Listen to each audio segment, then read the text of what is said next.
সংসারের জন্য কেঁদো না বাবা, কাঁদবে যদি ভগবানের জন্য কাঁদো। হরে কৃষ্ণ। মায়েরা ছেলের জন্য কাঁদবেন, মেয়ের জন্য কাঁদবেন, শেষে ছেলে মেয়ে প্রশ্ন করবে তুমি আমার জন্য করেছো কি? আপনি বলবেন যার জন্য করি চুরি সে কিনা বলে চোর। ওগো দেখো পাড়া প্রতিবেশী, আমার ছেলেকে কত কষ্ট করে বড় করলাম, সে আমায় বলছে তুমি আমার জন্য কি করেছো। সেদিন চোখ থেকে আপনার জল পড়বে, সেই জলটা দেখবেন চোখের কোণ দিয়ে পড়বে মা। সেই জলটা স্পর্শ করলে গরম লাগবে, সেই জলটা মুখের মধ্যে প্রবেশ করলে নোনা নোনা ভাব লাগবে। কিন্তু কেউ যদি মন্দিরে গিয়ে একবার হা কৃষ্ণ প্রাণ গোবিন্দ বলে সারাদিনে যত যন্ত্রণা, লোকে কিছু বলুক আর না বলুক, গোবিন্দের মন্দিরে গিয়ে জানো আপনার মনে কোনো দুঃখ থাকবে, যন্ত্রণা থাকবে, পাড়া প্রতিবেশী বন্ধু বান্ধবকে বলবেন না।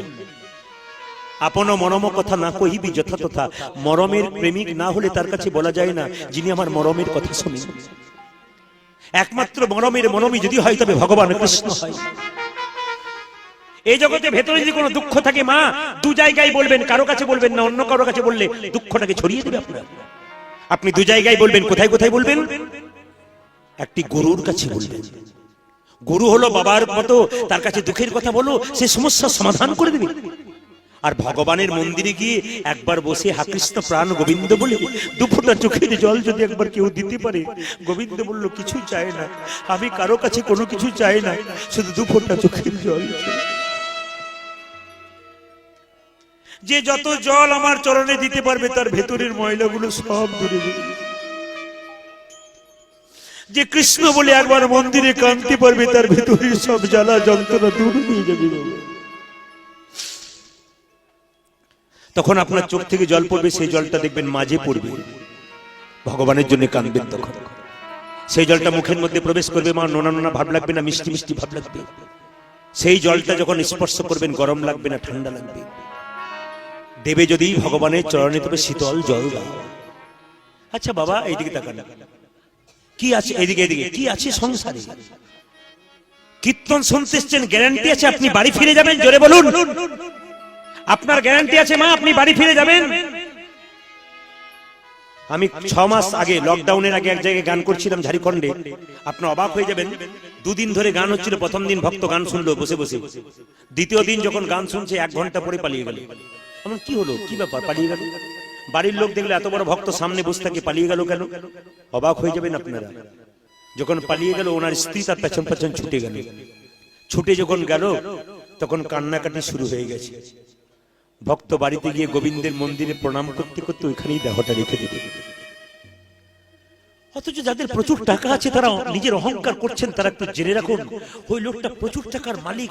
ও কি ভেবেছিল আজ কালকে আমার সকালটা সকাল হবে না? রাত্রিবেলায় ঘুমালে সকালবেলায় গ্যারান্টি নাই যে আপনার সকাল আবার হবে। আপনি চোখ খুলবেন, ওই জন্য কখন যে কে চলে যাবে কেউ জানে না। বর্ষাকালে যখন প্রচন্ড জল হয়, খালে বিলে মাছগুলো লাফালাফি করে, ওরা ভাবে জলটা বোধহয় চিরকালে এরকমই থাকবে। কিন্তু যখনই গ্রীষ্মের প্রখর তাপে জল শুকোতে থাকে, কাদাই মাছগুলোর মরণ হয়। আমরা সংসার রূপী জলে আমার আমার করে হাবুডুবু খাচ্ছি।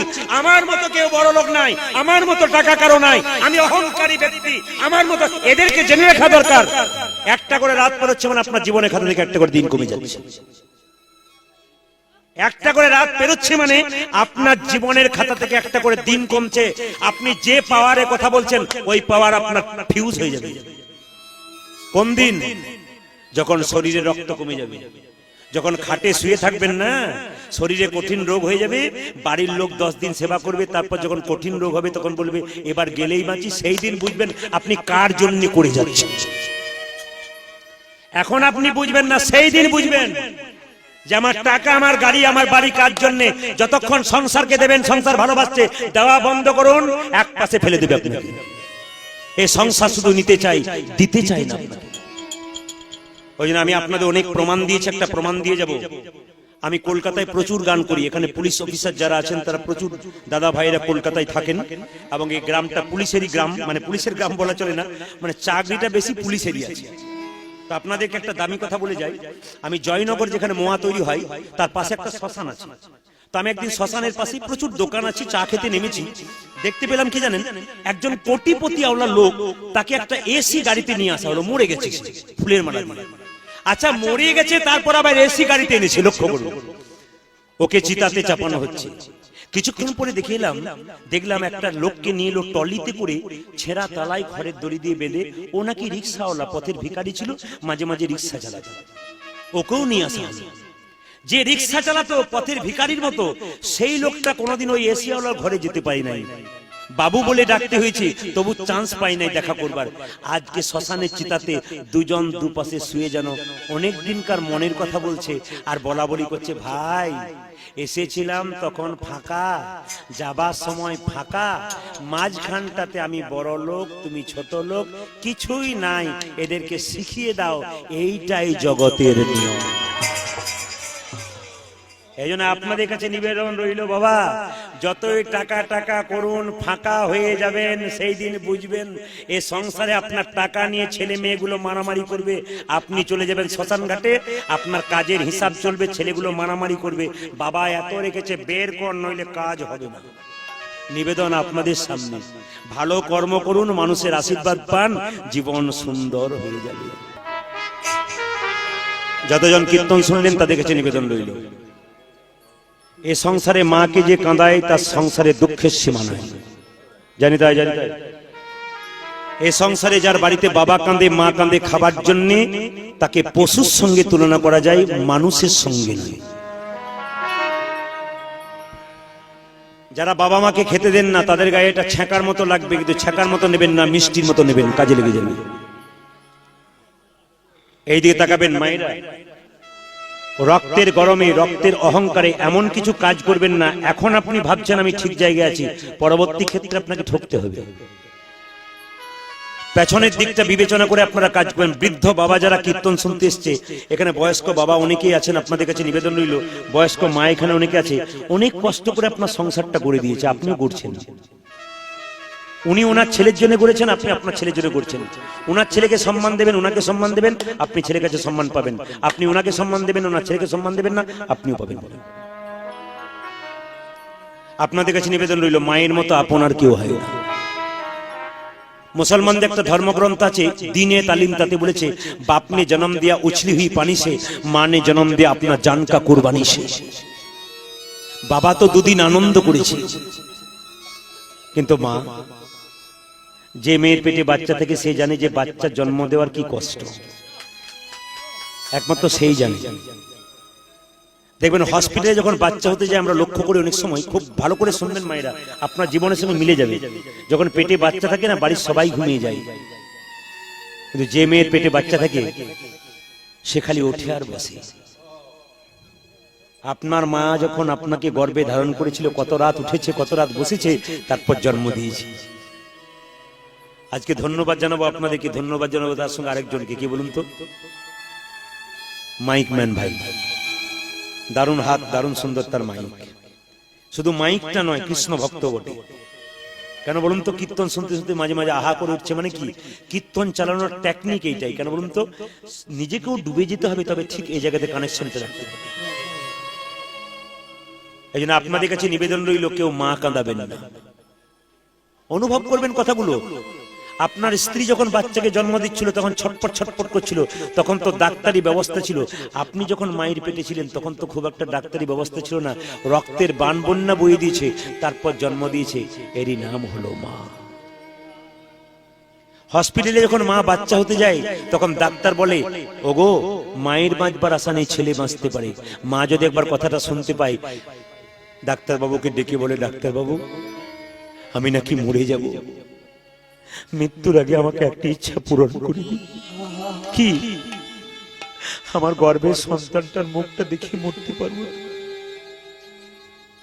পৃথিবীতে এত বড় প্রেমিক কে আছে যে আপনার জন্য এত ভাবে? ছেলে যখন কাজ থেকে ফিরে, মা চায় ছেলের মুখ পানে, আর স্ত্রী চায় ছেলের মুখ পানে। আপনার ছেলে যদি বহুদিন ধরে চলে যায় না, দেখবেন বাড়ির সবাই ঘুমোয় না, ঘুমোয়, কিন্তু মা ঘুমোয় না। আজকে রাত্রিতে কীর্তন শুনে যখন বাড়ি যাবেন দাদা ভাইরা, তখন দেখবেন বাড়ির সবাই ঘুমোচ্ছে, কিন্তু একজন দেখবেন দরজাটা খুলছে আর বেরোচ্ছে, তিনি মা। ছেলে যদি বাইরে থাকে, মা কি কখনো ঘুমোতে পারে? ঈশ্বরচন্দ্র বিদ্যাসাগর, তার মা সাগরের মা হয়েছিল। খালের মা নয়, বিলের মা নয়, সাগরের মা। মায়ের মন যদি বড় হয়, ছেলের মন বড় হবে গো। আর মায়ের মন যদি ছোট হয়, ছেলে কোনোদিন বড় মনের হতে পারে না। আপনাদের কাছে নিবেদন রইল, আপনি মনটা বড় করুন, ছেলে বড় পাবেন। বিদ্যাসাগর মহাশয় তার মায়ের জন্য শাল এনেছিল, শালটা গায়ে নাই রেখে দিয়েছিল বাক্সে। জিজ্ঞেস করেছিল, মা শালটা নিলে না কেন? মা বলেছিল, খোকা, পাড়া প্রতিবেশীর মেয়েরা সব ঠান্ডায় থরথর করে কাঁপবে, আর আমি কেমন করে শালটা যাদের টাকা আছে, অহংকার করেন, তারা শুনে নিন কোন জায়গাতে এসেছেন আজকে। এই কথাগুলো শোনার পর যদি চেতনা না হয়, তবে ভেতরে আপনার পশুত্বটা চিরকাল থাকবে, আপনি মানুষ হতে পারবেন না। এই কথাগুলো শোনার পর যদি আপনার ভেতরে পশুত্বটা দূর না হয়, তবে আপনি জীবনে মানুষ হতে পারলেন না আজকের পর থেকে। বড় মনের মানুষ হন, উদার হয়ে যাক আপনার মন। যেখানে হরিনাম হবে, এই দেখুন তাকান, আমাদের বীরভূমে সিউড়ির কাছে একটা জায়গাতে আমি গান করতে গেছিলাম। কমিটির ছেলেরা বলছে, এই লোক কোনোদিন কীর্তনে চাঁদা, ছেলে যেন সুস্থ হয়। সুস্থ হয়ে গেল, সুস্থ হয়ে গেল ছেলে। আপনি কি দেখাচ্ছেন? ঠকেন নাই, ঠকবেন সেদিন বুঝবেন আপনি কোন জায়গায় গেলেন। ধাক্কা যতদিন না পাবেন ততক্ষণ সোজা হবেন না। দস্যুর আপনাকে ধাক্কা পেয়েছিল, তারপর সোজা হয়ে যাবে। ধাক্কাগুলো পাবেন, তবে বুঝবেন জীবনে কোন জায়গায় পৌঁছাচ্ছি আমরা। আজ থেকে ফিরিয়ে নিন মনুষ্যত্ব চেতনাটাকে, জাগিয়ে নিন ভেতরে। আপনি মানুষ হতে পারবেন, লোকে আপনাকে সম্মান দেবে, প্রণাম করবে আপনার ভক্তির জন্য। মা জিনিসটা কেমন? আমার দিকে তাকাবেন মায়েরা। বাড়ির ছেলে যদি না খায়, বাড়ির সবাই খায়, একজন কিন্তু খায় না। কে বলুন তো? মা খায় না। সবাই বলে, দিদি সবাই খেলো, তুমি খাবে না? ওখানে চোখের জল মুছে কেঁদে কেঁদে বলে, খোকা যদি না খায় আমি খাবো না। কত বড় মনের মানুষ দেখুন, তুমি খাওনি বলে তোমার মা খায় নাই। পৃথিবীতে একমাত্র আপন যদি হয়, তাহলে মা আর বাবা, তার বোন নাই। তার মধ্যে মা বড় কেন? বাবা যখন কাজ থেকে ফিরে, তখন দেখবেন ছেলে বাবাকে বলে, বাবা বাবা কোলে চাপবো, আহ কি ধুলোবালি মেখেছিস, চল বাড়ি চল, বাড়ি চল, বাড়ি চল। বাড়িতে নিয়ে এলো, আঙ্গুলে ধরে মা তাকে পরিষ্কার করে দিল, তারপর বাবা তাকে কোলে নিল।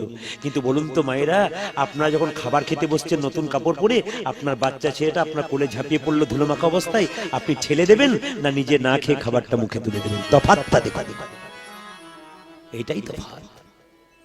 তুমি বড় হয়ে গেছো বলে এমনি হওনি, পাখির মতো টুকটুক করে তোমাকে খাইয়ে বড় করেছে, এত সোজা নয়।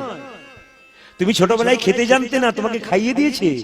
মা না খেয়ে স্তনদুগ্ধ পান করেছে, তুমি মায়ের কোলে পায়খানা করে দিয়েছো। ওই পায়খানাটাকে কোলে নিয়ে ও মা এক হাতে খেয়েছে, এক হাতে তোমাকে কোলে নিয়েছে। চিন্তা করে দেখো তুমি কোন জায়গায় পৌঁছালে। যদি মানুষ হও তবে মাকে সম্মান দেবে, অমানুষ হও তাহলে আর সম্মান দেবে। আর মা কাকে বলে? সবচেয়ে লজ্জার ব্যাপার এইটাই, একটা মায়ের পেটে একটা বাচ্চা 10 মাস 10 দিন জায়গা হয়, কিন্তু সেই ছেলেটা বড় হয়ে যখন কলকাতায় ফ্ল্যাট কিনে, তখন ওখানে মা বাবার একদিনের জন্য জায়গা হয় না। কীর্তন শুনে কি লাভ আছে? কোনো লাভ নেই। কীর্তন শুনে কোনো লাভ নাই যদি আসল জায়গাটা পরিবর্তন না করতে পারেন। কীর্তন শোনা আপনার বৃথা। আপনি এলেন আর গেলেন, আপনার কিচ্ছু হলো না। আপনাকে ওই জায়গাটাকে ধরে রাখতে হবে, মা জিনিসটা। বাবা, কলকাতায় প্রচুর গান করি, ক্যালকাটা পুলিশ, এখানে কলকাতায় অনেক দাদা ভাইয়েরা চাকরি করেন, পুলিশের কাজ করেন। এদের জন্য এরা জানে, কলকাতায় যখন সিগন্যাল দেয় না, প্রচুর গাড়ি জমা হয়ে যায়। প্রচুর গাড়ি জমা হয়ে গেছে, আমি দেখতে পাচ্ছি একটা ভিড়ের মধ্যে প্রায় 2000 গাড়ি জমে আছে সিগন্যালে। একজন বৃদ্ধ বাবা কি করেছে জানেন? একটা কাপড়কে এনে এরকম করে এনে 75 বছর বয়স, কাঁপতে কাঁপতে কাঁপতে কাঁপতে গাড়িগুলো মুছছে। আমি জিজ্ঞাসা করলাম, কাকা বাবু এদিকে আসুন, কি হয়েছে আপনার? বাবা, এর ওর গাড়ি মুছে দি, যদি 5 টাকা দেয় আমার পেটের ভাতটা দুটি ওজনে গাড়িটা মুছে দিচ্ছে। আমি জিজ্ঞেস করলাম, বুড়ো বয়সে এটা করছেন, মরে যাবেন তো? মরে গেলে তো হয়, কিন্তু মরি না, মাঝে মাঝে মনে হয় চাকার তলায় পড়ে যাই ভালো। তবে পারি না কেন জানো? তোমার কাকিমায়ের জন্য হাঁটুতে ব্যথা, খুব কষ্ট পাই, ওর পয়সার ওর যেন ওষুধ কিনতে পারি, খেতে দিতে। স্বামীর সম্পর্কটা স্ত্রীর সম্পর্কটা কত গভীর দেখুন। যে সংসারে স্বামী স্ত্রীর মধ্যে মিল নাই, সে সংসার কোনদিন গড়ে উঠতে পারে না। একজন একজনের ব্যথাতে ব্যথিত হবেন, তবে সংসার গড়বে না। বৃদ্ধ হয়ে গেছে, সবাই ছেড়ে চলে গেছে ছেলেরা, কিন্তু স্বামী ছাড়ে নাই। মায়েরা বলে না, আমাকে খেতে না দে না দে, আমি স্বামীর ভিটেতে পড়ে থাকবো, কেউ কিছু বলতে পারবে না। আসল জায়গাটা ঠিক রাখবেন, তবে কীর্তন শোনা সার্থক হবে।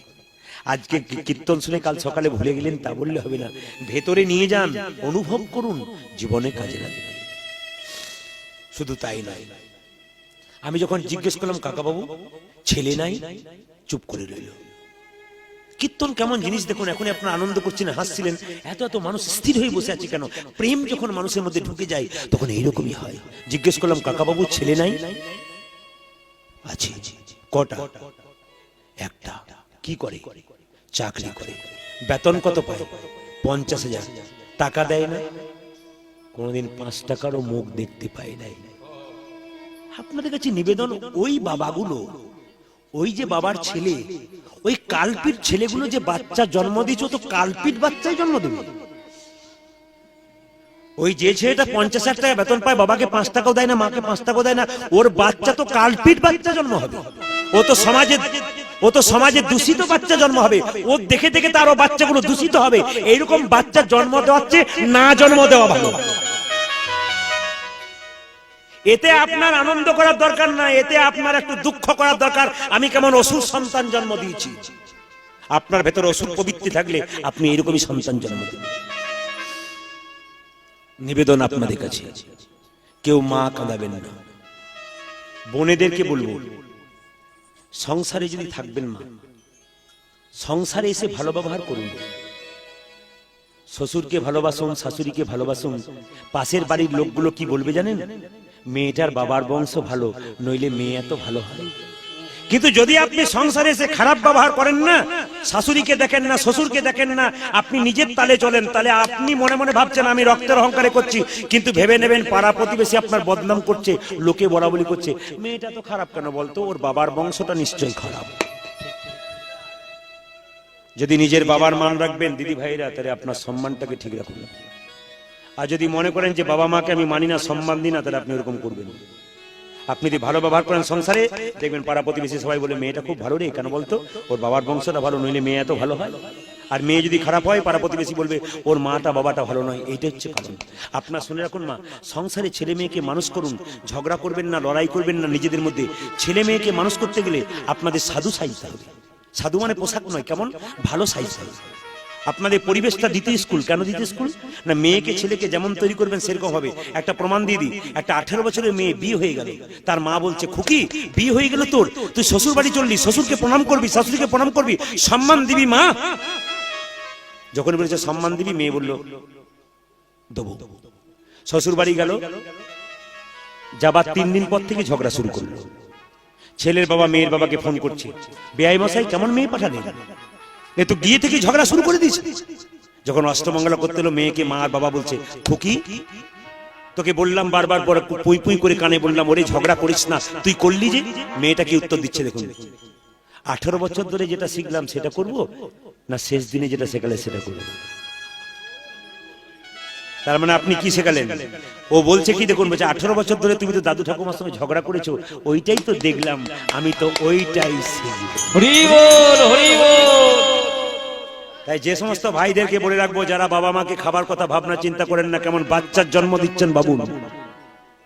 আপনি যদি কাউকে না দিন, আপনি তৈরি হয়ে থাকুন, আপনি যাকে বড় করছেন সে আপনাকে লাথি মারবার জন্য দাঁড়িয়ে রইল, সেও আপনাকে খেতে দেবে না। তাই মায়ের মতো আপনার কেউ নেই। এবার জানতে হবে, পূর্ব জন্মে কেউ যদি ভালো কর্ম করেন, তবে এই জন্মে তার ভালো ফল হবে। তবে এই জন্মে যে ভালো ফল পাচ্ছেন এই ভেবে ভেবে নিয়েন না যে আমি সারা জীবন এরকম ফল পাবো। এই জন্মে আবার ভালো কর্ম করুন, তবে পরের জন্মে আবার ভালো কুলে আপনার জন্ম হবে। এই জন্য শাস্ত্র বলল, এইদিকে শাস্ত্র বলল জন্ম হোক যথাতথা, কর্ম হোক ভালো। একটু বলে দিই আপনাদের, দেখবেন মহাভারতের অস্ত্রগুরু কি নাম? দ্রোণাচার্য। হরে কৃষ্ণ। মহাভারতের অস্ত্রগুরু তার নাম কি ছিল? দ্রোণাচার্য। তার জন্ম শুনলে আপনাদের মাথা খারাপ হয়ে যাবে। তিনি জন্মগ্রহণ করেছেন একটা বেশ্যা মেয়ের গর্ভে। এই দ্রোণাচার্য যিনি মহাভারতের ইতিহাসে যার নামটা সোনার অক্ষরে লেখা আছে, তার জন্ম হয়েছে একটা বেশ্যা মেয়ের গর্ভে। এই বেশ্যা মেয়েটাকে স্বর্গের গীতাচি বলে একটা বেশ্যা ছিল, ওই বেশ্যার গর্ভে জন্ম নিল। কিন্তু জন্মটা নেওয়ার পর তার কর্ম দ্বারা জগৎকে শিখিয়ে দিল, আমি জন্ম নিলাম এখানে, আমার কর্ম দেখে দেখো, জন্ম দেখো না, কর্মটাকে তুমি লক্ষ্য করো। আচ্ছা বাবা, এক এক করে বলে যাই। যিনি ছিলেন দানি মহাভারতের কর্ণ, তার জন্ম কোথায়? কুমারী অবস্থায় কুন্তির গর্ভে জন্ম নিয়েছিল মা। কিন্তু দাদা ভাইরা, আপনারা ভাই বাচ্চা ছেলেদেরকে বলবো, সবাই শুনবেন, জন্মটা দেখবেন না, আপনার কর্মটা দেখবেন, যেন উপরে উঠতে পারেন। এমন কর্ম করবেন পৃথিবীতে এসে যেন একটুখানি মানুষের উপকারে লাগে। এই কর্ম করবেন না শুধু নিজের জন্য, না না, এই জন্য জীবন নয়। নিজে কর্ম করবেন, খাবেন, ঘুমাবেন, এই জন্য আপনার জীবন নয়। আপনার জীবনটা মানুষকে কিছু দান করার জন্য। যদি গোবিন্দ দিয়েছে তবে তাকে দিন, পরের জন্মে আপনি দানির ঘরে জন্ম নেবেন। আর এই জন্মে যদি আপনি খালি নিজের করে যাবেন, নিজেই নেব, পরের জন্মে আপনাকে ভিখারি হতে হবে, আপনাকে কাঙ্গাল হতে হবে। কেন? এই জন্মে তুমি শুধু কাঙ্গাল, আমার করে গেছো, এত পাচ্ছ তো আমার বলছো। ভগবান বললো পরের জন্মে তোকে কাঙ্গাল করে ছাড়বো, পয়সার জন্য কেঁদে কেঁদে বেঁধে। এই জন্য আপনাদের কাছে নিবেদন রইল বাবা, মহাভারতের দানি কর্ণের জন্ম কোথায়? কুন্তির গর্ভে, কুমারী অবস্থায়। এইবার দেখুন মহাভারতে ভীষ্মের নাম শুনেছেন বাবা? ভীষ্মের নাম আপনারা শুনেছেন? ভীষ্ম সরসজ্জায় কতদিন ছিল? 58 দিন ছিল। মায়েরা, ভীষ্ম সরসজ্জায় কতদিন ছিল? 58 দিন ছিল। ওই ভীষ্মের বাবার নাম কি ছিল? শান্তনু রাজা। মায়ের নাম কি ছিল? গঙ্গা। বাবা, এই গঙ্গার দুবার বিয়ে। একবার বিয়ে হয়েছিল কার সঙ্গে? একবার বিয়ে হয়েছিল মহাদেব, তাকে জটাতে রেখেছিল, তখন মহাদেবকে প্রতিরূপে বরণ করেছিল। তারপর দ্বিতীয়বার শান্তনু রাজাকে বিয়ে করলো। বিয়ে করার পর লক্ষ্য করুন, তার গর্ভে সন্তান এলো, সেই সন্তানটা হলো ভীষ্ম। এমন প্রতিজ্ঞা করলো, আমি যদি মরি তাহলে নিজের ইচ্ছায় মরবো, আর না মরলে কারো বাপের সাধ্য নাই যে আমাকে মারতে পারে। ভীষ্ম মরেছিল কোন দিন? মকর সংক্রান্তির দিন। এগুলো মনে রাখতে হবে। ভীষ্ম কতদিন সরসজ্জায় ছিল? 58 দিন, 58 ডেজ। তিনি ছিলেন 58 দিন ওখানে ছিলেন। এখন প্রশ্ন করবেন, ভীষ্মের সরসজ্জা তার শরীরে সর্বিত্ত হয়েছিল কেন? কারণ ছিল। কেউ যদি কাঁদে, তার চোখের জল ফেলে, আপনি যদি প্রতিবাদ না করেন, আপনাদের গ্রামের সামনে কোন একটা মেয়েকে কেউ টেনে টেনে নিয়ে যাচ্ছে, আপনি তার প্রতিবেশী, আপনি তার আত্মীয়, আপনি দেখলেন টেনে টেনে নিয়ে যাচ্ছে, অপমান করছে, আপনি প্রতিবাদ করলেন না নিজের হয়ে, তখন তার চোখ থেকে যখন আপনার জন্য জল পড়বে, আমার নিজের লোক হয়ে প্রতিবাদ করলো না, সেই জলটা আপনার শরীরে ভবিষ্যতে ছুঁচ রূপে বেরোতে হবে। যখন দেখবেন দুঃশাসন, দেখবেন দুঃশাসন যখন চুলের মুঠি ধরে দ্রৌপদীকে নিয়ে যাচ্ছিল, পঞ্চপাণ্ডব দ্রৌপদীকে হেরে দিয়েছে, কিন্তু সবাই সমর্থন করে নাই, একজনের সমর্থন করা উচিত। একজনের দ্রৌপদীর পক্ষে কথা বলা উচিত ছিল, তার নাম দাদু ভীষ্ম। ও তাকিয়ে তাকিয়ে দেখেছিল, দ্রৌপদী চিৎকার করে বলেছিল, দাদু, জগতে কারোর উপর আমার বিশ্বাস নাই, কিন্তু তোমার উপর আমার বিশ্বাস আছে। তুমি একটিবারের জন্য প্রতিবাদ করলে না। তোমার নাতনি হয়ে আমি তোমাকে দাদু বলি, তোমার সামনে ওই লোক দুঃশাসন আমাকে চুলের মুঠি ধরে টেনে টেনে নিয়ে গেল, তুমি প্রতিবাদ করলে না দাদু। চোখ থেকে ফোঁটা ফোঁটা জল তীরের মতো পড়েছিল, ওই তীরটা ভীষ্মের গায়ে তীর রূপে ফুটে গিয়েছিল। ওই জন্য আপনাদের কাছে নিবেদন রইল, অহংকারের বশে রক্ত গরমে কাউকে খারাপ কথা বলবেন না। যদি আপনি কাউকে খারাপ কথা বলেন, ব্যাংকে 50,000 টাকা জমা দিলে 10 বছর পর ডবল হয়। যে মেয়ে 3 পুরুষে মন দেয় তাকে কি বলা হয়? সৌরিনী। যে মেয়ে 4 পুরুষে মন দেয় তাকে কি বলা হয়? তাকে কি বলা হয়? 3 পুরুষে মন দেয় তাকে ধর্ষিতা, 4 পুরুষে মন দেয় তাকে সৌরিনী, আর 5 পুরুষে মন দেয় তাকে বেশ্যা বলে। আপনারা তো সঙ্গে সঙ্গে প্রশ্ন করতে পারতেন, তার দ্রৌপদী তো 5 পুরুষে মন দিয়েছিল, তার কি বেশ্যা? বড় ঘরের মেয়ে বলে কি ঢাকটা বাজে নাই? বড় লোকের ব্যাপারগুলো দেখবেন ঘরে চুপচাপ রয়ে যায়, আর গরিবের মেয়ের কিছু হলে দেখবেন ঢাক বেজে বেজে লোকে শোনায়। বলছে ওটা বড় ঘরের বউ বলে? না না, দ্রৌপদী একটা ভালো কাজ করেছিল, তার জন্য পঞ্চপতি পেয়েছিল মা। ও মা, দ্রৌপদী কিসের ভক্ত ছিল? শিবের ভক্ত ছিল। লক্ষ্য করুন, কুমারী অবস্থায় শিব পুজো করত। মায়েরা শিব পুজো কিবার করেন? মঙ্গলবার, সোমবার পুজো করে। আচ্ছা, শিবের পুজো করেছিল, শিব সন্তুষ্ট হয়ে বলেছিল কি চাও তুমি? আমি পতি চাই। কেমন পতি চাও? আস্তে, কেমন পতি চাও? বলে আমার পতি যেন হয়, আমার পতি যেন হয় ধর্মপ্রাণ, আমার পতি যেন হয় ধনুর্ধর, আমার পতি যেন হয় বলবান। গুনবেন কবার হচ্ছে? আমার পতি যেন হয় গণক মানে জ্যোতিষ, আমার পতি যেন হয় ভাতৃভক্তি। কটা হলো মা? 6টা নাকি? 5টা হলো। তাহলে 5 বার চাইলো আমার পতি যেন হয় ধর্মপ্রাণ। কাকে পেয়েছিল? যুধিষ্ঠির। আমার পতি যেন হয় বলবান। কাকে পেয়েছিল? ভীমকে। আমার পতি যেন হয় ধনুর্ধর। কাকে পেয়েছিল? অর্জুনকে। আমার পতি যেন হয় গণক মানে জ্যোতিষ। কাকে পেয়েছিল? নকুলকে। আর আমার পতির যেন ভাতৃভক্তি থাকে। কাকে পেয়েছিল? সহদেবকে পেয়েছিল। বাবা, যেমন কর্ম করবেন সেরকম ফল। যদি কেউ কৃষ্ণকে কাছে রাখতে চান, কতগুলো নিয়ম বলে দিয়ে আপনার নিয়মগুলো শুনবেন। কণ্ঠে নেবেন তুলসীর মালা। হরে কৃষ্ণ। কণ্ঠে নেবেন তুলসীর মালা। ঠিক আছে, কণ্ঠে নেবেন তুলসীর মালা। আচ্ছা, এখানে যারা কীর্তন শুনতে এসেছেন অপরাধ নেবেন না, না নিলে কোনো ক্ষতি নাই। তুলসীর মালা নিলে যে ভক্ত হয়, না নিলে যে হয় না তা নয় কিন্তু। আমি কালকে যেখানে গাইছিলাম, আমার সামনে একজন প্যান্ট শার্ট পরে বসে আছে, কালো চশমা পরে, হাতে বেল্ট পরে, আন্ডার শুটিং করে বসে আছে। আমি মনে মনে ভাবলাম এ বেটা বোধহয় খুব পাষণ্ড লোক সামনে বসে আছে, ফচকে লোক বটে। কিন্তু আপনার চমকে যাবেন, যখন প্রেমের কথাগুলো বলছিলাম, কালো চোখের ফাঁক থেকে 1 ফোঁটা করে জল পড়ছিল। এই দিকে তাকাবেন, 1 ফোঁটা করে জল পড়ছিল। তখন বুঝে নিলাম না না, মানুষ দেখে চেনা যায়। তুলসীর মালা আছে বলে যে ভক্ত হবে, আর না আছে বলে যে হবে না তা নয় বাবা। একটু মন দিয়ে শুনবেন। ওই জন্য বলে রাখি আপনাদের, তুলসীর মালা নেবেন কেন, যুক্তিগুলো আগে দেখবেন। আপনার তুলসীর মালা নেবেন কেন, যুক্তিগুলো দেখবেন। আচ্ছা বলুন তো, বাড়িতে বেগুন গাছ লাগিয়েছেন, বেড়া দেবেন না? জোরে বলুন হ্যাঁ না না। বেড়া দেবেন না? আচ্ছা, বেড়া দেবেন। আচ্ছা, বেগুন গাছে বেড়া না দিলে ছাগলে গরুতে ছিঁড়ে খাবে, ঠিক? এইবার লক্ষ্য করুন, গুরুদেব আমাদের কানে বীজ মন্ত্র দিয়েছে। কিসের জন্য? ভেতরে কৃষ্ণ প্রেমের অঙ্কুর হবে বলে। যদি আপনি গলাতে তুলসীর মালা নামক বেড়া না দিন, তবে কামিনী কাঞ্চন রূপী ছাগল গরুতে নিতাই গৌর হরিবোল বলে কেটে। আর তুলসীর মালা পরবেন কেন, যুক্তিগুলো দেখবেন। তুলসীর মালা হলো, মায়েরা এইদিকে, তুলসীর মালা হলো মাস্টার। তুলসীর মালা মাস্টার কেন? আপনি তুলসীর মালা নিয়েছেন, তিলক নিয়েছেন, রাস্তা দিয়ে পেরিয়ে যাচ্ছেন, কারো বাড়িতে একটা পেয়ারা গাছের ডাল বাইরের দিকে ঝুলছে, আর 4টে পেয়ারা আপনার দিকে তাকাচ্ছে। আপনারা কি করবেন? পেয়ারাগুলোকে দেখে নিশ্চয়ই প্রণাম করে পালিয়ে যাবেন। 2-4 জন বলছে মাথা খারাপ, চারিদিকে তাকিয়ে নেবো, তারপর দেখবো কেউ নাই, এই দিকে তাকান। যদি আপনার তুলসীর মালা তিলক থাকে, তাহলে কে যেন বলবে কি করছিস, তোর গলাতে কি আছে দেখতে পাচ্ছিস, তোর এখানে কি আছে দেখতে পাচ্ছিস। লোকে বলবে কি, মালা নিয়েছিস, তিলক নিয়েছিস, আর চুরি করছিস। পাছে লোকে কিছু বলে, তার জন্য কণ্ঠে মালার দরকার আছে। তবে হিন্দুদের সবচাইতে লজ্জার ব্যাপার কি জানেন? আমার দিকে তাকান।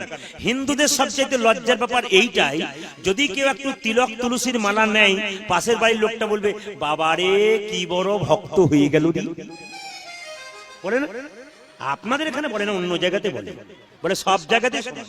এই দিকে তাকাবেন, যারা হরিনামের বদনাম করে, ভক্তের বদনাম করে, এরা হলো হিন্দু ধর্মের কালপ্রিট। এগুলো হলো হিন্দু ধর্মের কালপ্রিট। কেন? হাতি রাস্তা দিয়ে যায়, কুকুর ঘেউ ঘেউ করে, হাতি কুকুরের দিকে তাকায়। হাতি হলো কারা? কৃষ্ণ ভক্ত যারা। কুকুর হলো কারা? তাদের পেছনে লেগে থাকে তারা। আপনাদের কাছে নিবেদন রইল, কুকুর ঘেউ ঘেউ করুক, আপনি শুনবেন না, আপনি হরিনাম করে যাবেন আস্তে। কণ্ঠে তুলসীর মালা নেবেন কেন? একটা একটা করে। বিজ্ঞান কি বলল? সব গাছে বজ্রপাত হয়, তুলসী গাছে বজ্রপাত হয় না। তুলসীর মালা নিয়ে রাস্তা দিয়ে চলে যান, 1000 দিকে বজ্রপাত হবে। রেকর্ড নাই তুলসীর মালায় গলায় আছে, অথচ মাথায় বজ্রপাত হয়েছে, কারো হবে না। এ বিজ্ঞান বললো যারা বিজ্ঞান নিয়ে পড়াশোনা করেন। আবার বিজ্ঞান বললো যারা সাপ নাচাতে আসে, সাপ নাচানোর সময় দেখবেন হাতটা এরকম এরকম করে, আর সাপ বারবার দংশন দিতে চাই কিন্তু দংশন করতে পারে না। কেন? তুলসীর মালার একটা বেল্ট পরে থাকে। এই তুলসীর মালা সুগন্ধে দেখবেন কোনো মতেই সাপ ছবল মারতে পারে না। যদি তুলসীর মালা আপনি রাস্তা দিয়ে যান, আপনাকে সাপ কোনোদিন সহজে কাটতে পারবে না। এটা বিজ্ঞান বললো। তাহলে আপনারা প্রশ্ন করবেন ধর্ম কি বলল? এখান থেকে কলকাতা আপনি ট্রেনে গেছেন, হঠাৎ আপনি কলকাতা থেকে বাড়ি ফিরছেন, আপনি মারা গেলেন, আপনার সঙ্গে কেউ নেই, আমরা গান করে ফিরছিলাম, বললাম কোথাকার কে, একে ট্রেন থেকে ফেলে দে। কিন্তু যদি আপনার কণ্ঠেটা তুলসীর মালা থাকে, বলবো ওরে এ আর কেউ নয়, একজন কৃষ্ণ ভক্ত বটে, একে যেখানে সেখানে ফেলে দিস না, একটা স্টেশনে নামিয়ে দে। কোন সাধুগুরু বৈষ্ণবের কৃপা হলে দেহটা সৎকার করে দেবার।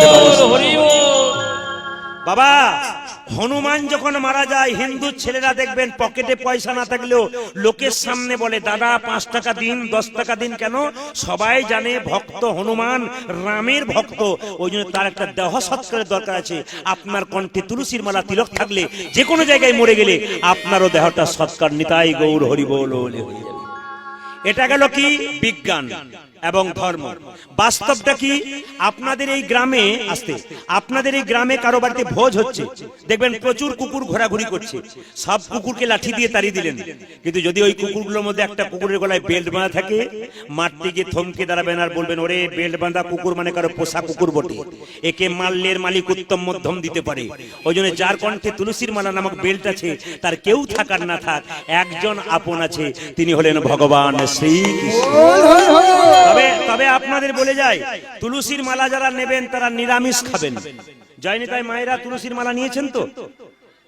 মাথা খারাপ, যা জীবের স্বাদ। এখন বাড়ি গিয়ে দেখবেন কি হয়। কাল থেকে আজকের দিনটা মেনেছিলাম কোন রকমে, তারপর কালকে কি হয়। আরে বাবা, হিন্দু জাতি তো এই জন্যই গিয়েছে। এই দিকে দেখান, হিন্দু জাতি এই জন্য গিয়েছে, কোনো নিয়ম নাই, আচার নাই, বিচার নাই। ইংরেজরা যা করেছে আমরা তাই করছি। দেখবেন বাচ্চার যখন জন্মদিন হয় তখন দেখবেন আমরা কি করি, একটি মোমবাতি জ্বালাই, কি বলি, হ্যাপি বার্থডে টু ইউ। ফুস না, কে শিখিয়েছে আপনাদের? ওটা কোন ধর্মে আছে? সনাতন ধর্মে কোনো জায়গায় নেই। সাধুগুরু বৈষ্ণবকে জিজ্ঞেস করুন, ওটা কোনো জায়গায় নাই। সনাতন ধর্মে যদি আপনি করবেন, তবে কি করবেন, আপনি একটা প্রদীপ জ্বালাবেন। কিসের প্রদীপ? ঘিয়ের প্রদীপ। আরে নেভাবেন কেন? বাচ্চার দীপ তো নিভবে কেন? জ্বলবে তো। আর আপনি কেক খাওয়াবেন না, আপনি কি করবেন, আপনি সেদিন পরমান্ন খাওয়াবেন, পায়েস খাওয়াবেন। দেখবেন আপনার বাচ্চা শুদ্ধ হয়ে যাবে, ভক্তি জন্মাবে। আর কেক খাওয়ালে কেকের মধ্যে ডিম থাকে, আর কেকটা কবে তৈরি হয়েছে পেটে গিয়ে আরো গ্যাস তৈরি করে, উল্টো পাল্টা করে দেয়। আপনি ওই জিনিস খাবেন কেন? কে শিখিয়েছে আপনাদেরকে? ওইটাকে নেভানো হয় ফুস করে, ওটা কেউ জানে না। কেন বলুন তো? যখন দেখবেন ইংরেজরা আমাদের দেশে শাসন করছিল, তখন রবিবার দিনটা ছুটি ঘোষণা করেছিল। এখন ভারতবর্ষের মানুষ দেখবেন রবিবার ছুটি ঘোষণা করে, কিন্তু ওরা ছুটি ঘোষণা করেছিল কেন? ওরা চার্চে গির্জাতে যাবার জন্য ছুটি ঘোষণা করেছিল রবিবার। মুসলমানরা দেখবেন যেমন শুক্রবার দিন যায়, ছুটি রেখে দেয়, সবকিছু ছুটি রেখে দেয়। কেন বলুন তো? ওরা সেদিন কোথায় যায়? মসজিদে জুম্মার নামাজ পড়তে যায়। আর হিন্দুদের এখনো পর্যন্ত রবিবারটা ছুটি ঘোষণা করেছে এমনও কোনো লোক নাই মন্দিরের পাশ দিয়ে 50 বার যায়, একবার প্রণাম পর্যন্ত করে না। এর চাইতে লজ্জার কি হতে পারে? আমরা না হিন্দু না কি, আমরা কি? আমরা নিজেই খুঁজে পাই না আমরা কোন জাতের মানুষ। আমরা আচার বিচার করতে জানি না।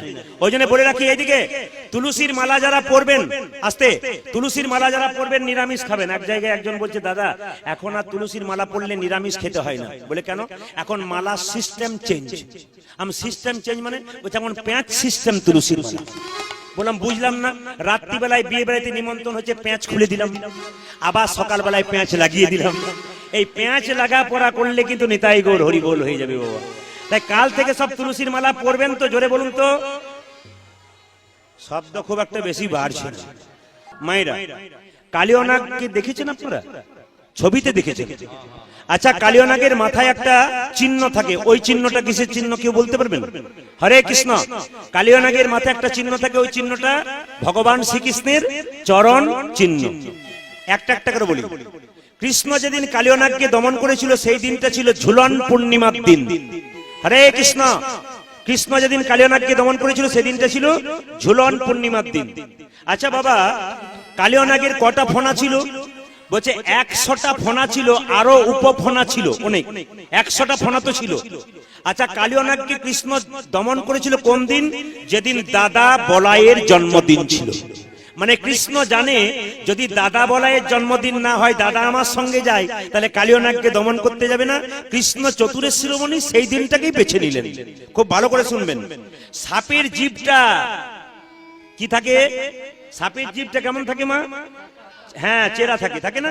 সাপের জিভটা দু টুকরো হয়ে থাকে। এটা হলো কখন? বলছে গরুর তার মায়ের দাসিত্ব মোচনের জন্য স্বর্গ থেকে অমৃত এনে কদম্ব বৃক্ষের মধ্যে রেখেছিল। আর সাপগুলো মনে মনে ভাবছিল যদি অমৃতের একটুখানি ঘাসের নিচে পড়ে গেছে, আমরা চেটে চেটে দেই, তাহলে আমাদের অমরত্ব প্রাপ্ত হয়ে যাবে। এখন লক্ষ্য করুন, যে সাপগুলো বারবার করে চাটছে ঘাসের মধ্যে, ওই ঘাসটা কি ঘাস? ওই ঘাসটা ছিল এরকা ঘাস, যাকে আপনারা কুশ ঘাস বলেন, ধার খুব ছোঁচালো। এই জন্য দেখবেন বারবার চাটাচাটি করতে করতে সাপের জিভটা দুটুকরো হয়ে গেছিল। তখন থেকে সাপের জিভটা দুটুকরো। কালিয়ানাগ পূর্বজন্মে ছিল চন্দ্রধ্বজ রাজা। তার পেটে একবার প্রচন্ড যন্ত্রণা হয়েছিল, কেউ ভালো করতে পারলো না। একজন বলল, মহারাজ আপনার পেটের রোগ ভালো হবে। কি করলে? না, আপনি যে বাড়িতে বাস করেন রাজবাড়িতে, তার পূর্ব দিকে একটা সরোবর আছে, ওই সরোবরে একটা রাজহাঁস খেলা করছে, ওকে মেরে ওর পিত্তটা খেলে তোমার পেটের রোগ ভালো হতে পারে। লক্ষ্য করুন, ধরে আনা হলো রাজহাঁসকে। রাজহাঁস চিৎকার করে বললো, আমাকে মারলে আপনার উপকার হবে না। যে সরোবর থেকে ধরে আনলেন, সেই সরোবরের উত্তর দিকে এক মুনি বসে আছে, সাধুগুরু বৈষ্ণব। ও চরণধর জল পান করলে তোমার পেটের রোগ ভালো হয়ে যাবে। বাবা উত্তর দিকে গেল, দেখতে পেল একটা গাছ, গাছের উপর বসে আছে এক মুনি। রাজা কি করলেন? সোনার পাত্র নিয়ে গিয়ে বলল, মুনিবর আপনার ডান পাটা এগিয়ে দিন। ডান পাটা এগিয়ে দিল, পুঁজ রক্ত, ছি এই জল পান করতে পারবো না। বাম পাটা এগিয়ে দিল, কি দেখলো? পুঁজ রক্ত তো দূরে কথা, কি দেখলো? পুঁজ রক্ত তো রয়েছে, পোকা কিলবিল কিলবিল করছে, এই জল পান করতে পারবো না। মুনি কি করলো? সেই জলটা যখন দিল, রাজা চন্দ্রধ্বজ তখন কি করলো? মাথায় করে তার বাড়িতে নিয়ে এলো। রাজা চন্দ্রধ্বজের দুটো স্ত্রী ছিল। ওরা বললো, স্বামী তুমি চরণধ্বজ জল বৈষ্ণবে পান করতে পারলে না, আরে আমাদেরকে দাও, আমাদেরকে দাও। সতী নারীর এরকমই লক্ষণ, স্বামী যা পারেন স্ত্রী তা করে। কি করলো? সেই জল যখন পান করলো, পান করার সঙ্গে সঙ্গে ছুটে এলো সেই মুনি। রাজা চন্দ্রধ্বজ, তুমি আমার জলকে অপমান করলে, আমি তোমাকে অভিশাপ দিলাম, তুমি যদি খল প্রবৃত্তি করলে, তোমার খল বংশে জন্ম হোক, তুমি হবে কালিয়ানাগ। কেঁদে কেঁদে চন্দ্রধ্বজ রাজা বলল, মুনিবর অভিশাপ যদি দিলে আমায় সর্পকুলে জন্ম হোক, আশীর্বাদ দাও যেন আমার মাথার মধ্যে ভগবানের নৃত্য হয়। আশীর্বাদ করলাম, তুমি যেন যেহেতু বৈষ্ণবের চরণধোয়া জল মাথায় করে এনেছো, তোমার মাথাতে একদিন ভগবান শ্রীকৃষ্ণের নৃত্য হবে। বাবা ওই জন্য আপনারা যদি সেরকম কর্ম করতে পারেন, আপনাদের হৃদয় মাঝে ভগবান শ্রীকৃষ্ণ নাচবে, যদি হৃদয়টাকে আপনারা পরিষ্কার করতে পারেন। ভগবান শ্রীকৃষ্ণের মাথায় ময়ূর পুচ্ছ ছিল নাকি? আচ্ছা বাবা এইদিকে, ভগবান শ্রীকৃষ্ণের মাথায় ময়ূর পুচ্ছ, যে একটু তত্ত্বটা জেনে নি। এই ময়ূরটা পূর্বজন্মে কে ছিল? ত্রেতা যুগে রামচন্দ্র কত বছরের জন্য বনে গেল? জোরে বলুন, কত বছর? যে ঘুমাচ্ছে সে বলুন, কত বছর? 14 বছর। এইদিকে দিকে যখন বনে গেল, সীতাকে হরণ করলো কে? রাবণ। বাবা এই জায়গাটা একটু তত্ত্ব শুনবেন। আমরা রাবণকে ভাবি শত্রু, কিন্তু রাবণের মতো পরম ভক্ত কেউ নাই। যে যেখানে বসে আছেন একটু জ্ঞান দিয়ে কীর্তনগুলো শুনবেন, কথাগুলো শুনবেন, আপনাদের জীবন পরিবর্তন হয়ে যাবে, জীবনের পরিবর্তন হবে। একটু মন দিয়ে শুনবেন। যারা উপরে বসে আছেন তারা আগে শুনবেন। যারা উপরে বসে আছেন তাদের পড়বার ভয় আছে বেশি। দেবতাদের যখন মিটিং হতো, সব দেবতারা উপরে বসতো, একজন দেবতা নিচে বসতো, কারো জানা আছে? কে বলুন তো? বাবা ভোলানাথ। এইদিকে দেবতারা জিজ্ঞাসা করতো, ও ভোলা, বলে কি? সবাই উপরে বসলো, তুমি নিচে বসলে কেন? ভোলা বলতো, উপরে বসলে পড়বার ভয় থাকে, নিচে বসে না, উপরে যারা বসছেন আপনাদের বলি না, চৌকিতে যারা বসে তাদের বলি না। অনেকে হুটুট করে নামবার চেষ্টা করছেন। আপনারা তো বলবেন, প্রদীপ বাবু আপনি তো চৌকির উপরে বসে আছেন। আরে বাবা, আমি চৌকির উপরে দাঁড়িয়ে আছি, আমি তো চৌকিদার।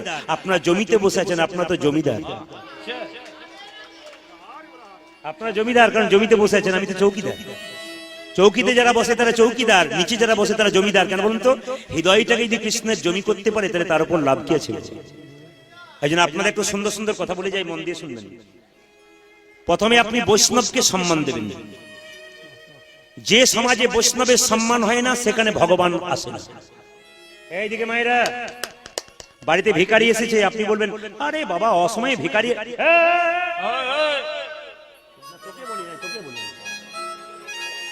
এইদিকে দেখেন, যে আসতে যে সমাজে বৈষ্ণবকে হিন্দু সমাজ যদি সম্মান না দিতে পারে তবে সেটা কৃষ্ণ সেই বাড়িতে আসবে না, সেইখানে আসবে না। আপনারা দেখেছেন মুসলমানদের মৌলবী সাহেবরা রাস্তা দিয়ে পেরিয়ে গেলে, আমি দেখেছি ওরা এত যত্ন করে না, মৌলবী পেরিয়ে গেলে মাথাটা নিচু করে পালিয়ে যায় আর সম্মান করে যায়, সালাম আলাইকুম আসতে বলে দিয়ে যায়। ওই জন্য মুসলমানদের মেয়েদের আমি দেখেছি বাচ্চাকে কোলে করে না, ও মায়েরা মুসলমানদের মেয়েদের স্বভাব কি জানেন, মাথার কাপড়টা এরকম করে নেয়। আমার দুটি কন্যা, একটি ভাগ্যলক্ষ্মী একটি শুভলক্ষ্মী, তো বাবা নাম রেখে গেছিল দুই কন্যার বাবা তুই, একটার নাম ভাগ্যলক্ষ্মী একটার নাম শুভলক্ষ্মী। তো ভাগ্যলক্ষ্মীর বিয়ে কমপ্লিট হয়ে গেল, ছোটটা ভর্তি হয়েছে। তো ভাগ্যলক্ষ্মী প্রশ্ন করছে, বাবা আমার সঙ্গে মুসলিম মেয়েরা পড়াশোনা করে, তারা মাথার মানে ওড়নাটাকে সবসময় এরকম করে নেয়, এদিকে তাকাবেন দেখবেন আপনারা, ওড়নাটাকে এরকম করে নেয়।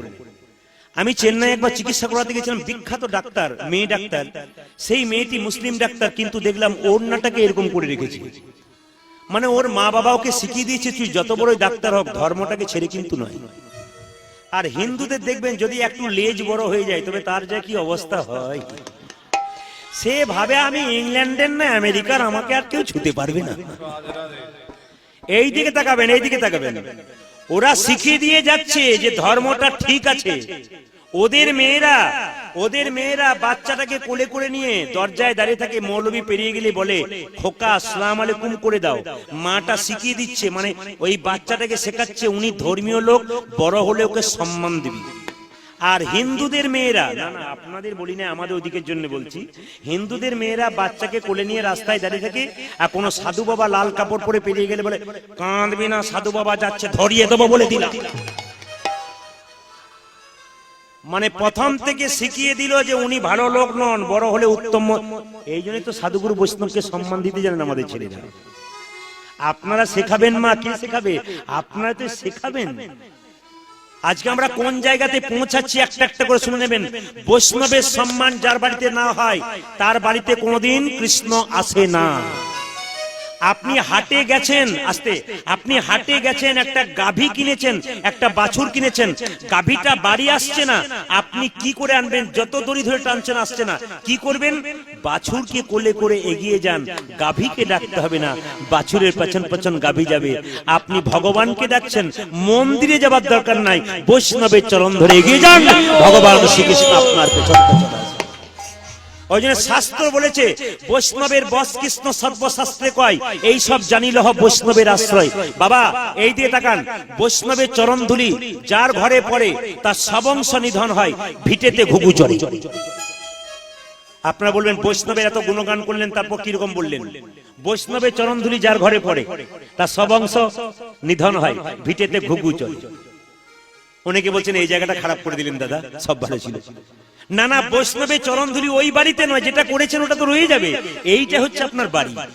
এই বাড়িটাতে যদি কারো বৈষ্ণবের চরণধুলি পড়ে তার ভিটেতে কি হয়? তার সবংশ নিধন হয়, কাম ক্রোধ লোভ মোহ মদ মাৎসর্য নিঃস্ব হয়ে তার শরীরে কৃষ্ণ কৃষ্ণ নামের ঘুঘু চড়তে থাকে।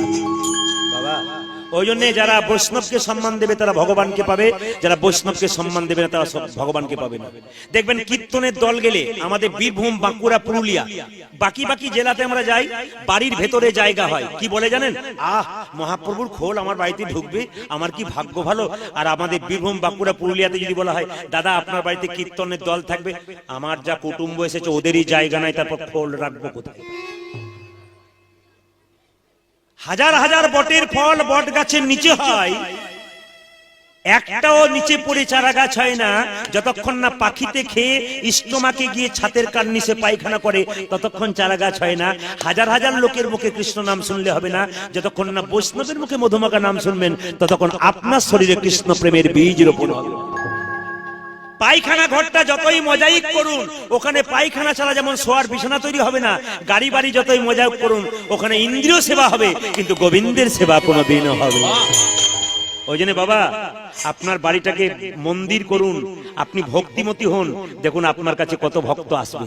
নিবেদন আপনাদের কাছে, ভগবানের মন্দিরে কোনো কিছু চাইতে নেই মায়েরা, আপনারা ভগবানের মন্দিরে কোনো কিছু চাইবেন না। যে চাই সে অল্প পায়, আর যে চায় না এত পায় ভাবতে পারে না। একটা বাচ্চা ছেলে মায়ের কাছে ঘুরঘুর করছে, মা তো বুঝতেই পেরে যায় বাচ্চা কেন আমার কাছে এসেছে। ভগবানের মন্দিরে আপনি গিয়ে বসলেন, আপনি কেঁদে জানাবেন কেন? গাড়ি নাই, বাড়ি নাই, টাকা নাই, ছেলের বিয়ে নাই, মেয়ের বিয়ে নাই, আপনি বলবেন কেন? তিনি তো অন্তর্যামী, তিনি তো জানেন আপনার কি আছে কি নাই। আপনি শুধু ভক্তি সম্পদ দান করুন, উনি আপনাকে কৃপা সম্পদ দান করবেন। আপনার শুধু দেওয়ার আছে ভক্তি।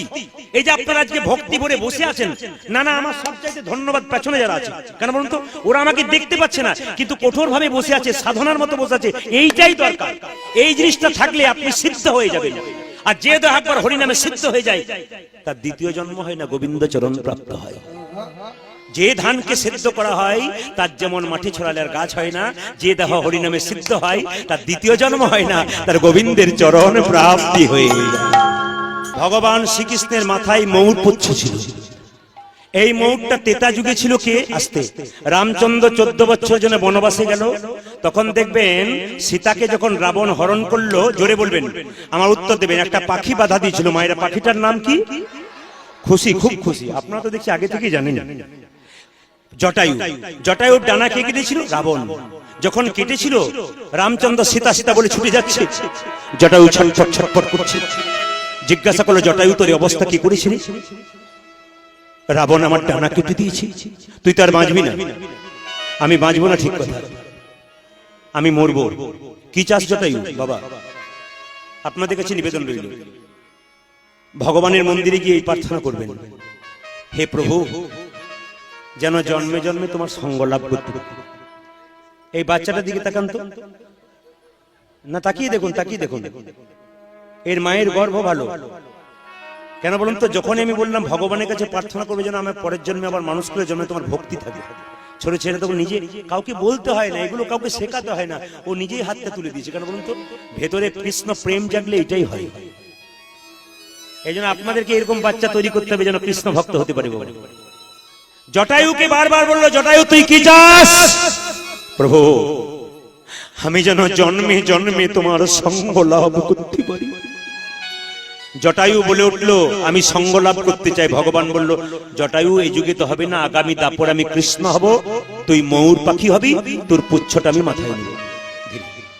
আচ্ছা বাবা, জটায়ুকে ময়ূর পাখি করলো কেন? কাক করলো না, কোকিল করলো না কেন? আসলে ময়ূর ময়ূরী মিলন করে না, অথচ বাচ্চা হয়। আশ্চর্যের ব্যাপার এটাই। বিজ্ঞান পর্যন্ত হেরে গেছে, এটা কি করে হয়? ময়ূর ময়ূরী কোনদিন মিলন করে না, সঙ্গম করে না মা, কিন্তু বাচ্চা হয়। প্রশ্ন করবেন কি করে হয়? এটাই তত্ত্ব। ভাদ্র মাসে ময়ূর যখন পেখম তুলে নাচে না, নাচতে নাচতে মাটিতে বীর্য স্খলিত করে, আর সেই বীর্য যখন মাটিতে পড়ে যায়, হাওয়া পেয়ে মুড়ির মতো আকার ধারণ করে। ময়ূরী ওগুলোকে খেয়ে নেয়, তার থেকে ডিম হয়, তারপর বাচ্চা হয়। ভগবান শ্রীকৃষ্ণ ময়ূর পুচ্ছটাকে মাথায় নিয়ে জগৎকে শেখালো, যারা আমার প্রেমটাকে নিয়ে অপভ্রংশ করো, ঠাট্টা করো, তারা শিখে নাও আমার প্রেমের মধ্যে কোনো কামনা নেই, বাসনা নেই, আমার প্রেম হলো নিষ্কাম প্রেম। এইগুলো জানতে হয়, এগুলো না জানলে কীর্তন শোনা কোনো বেকার হয়ে গেল।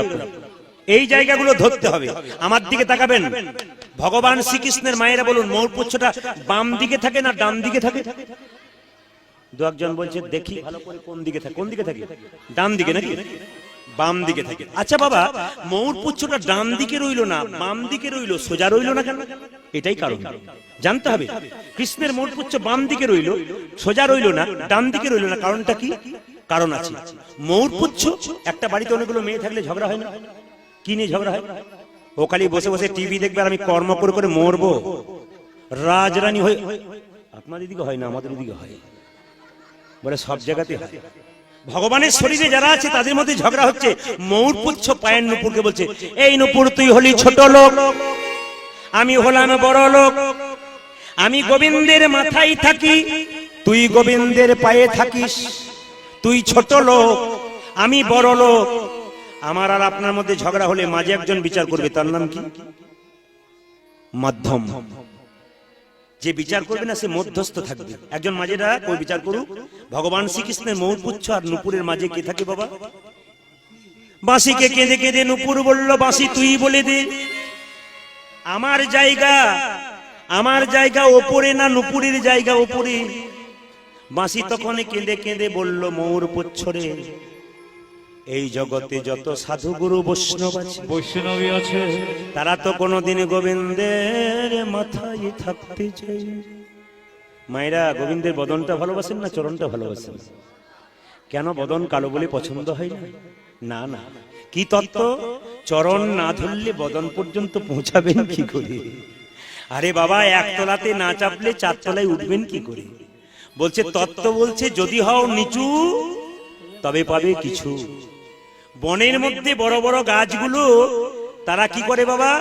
ছোট ছোট গাছগুলোকে ঝড়ঝঞ্ঝা থেকে রক্ষা করে। এই জগতে যারা ভক্ত হয় তাদের ব্যাপারটা কেমন?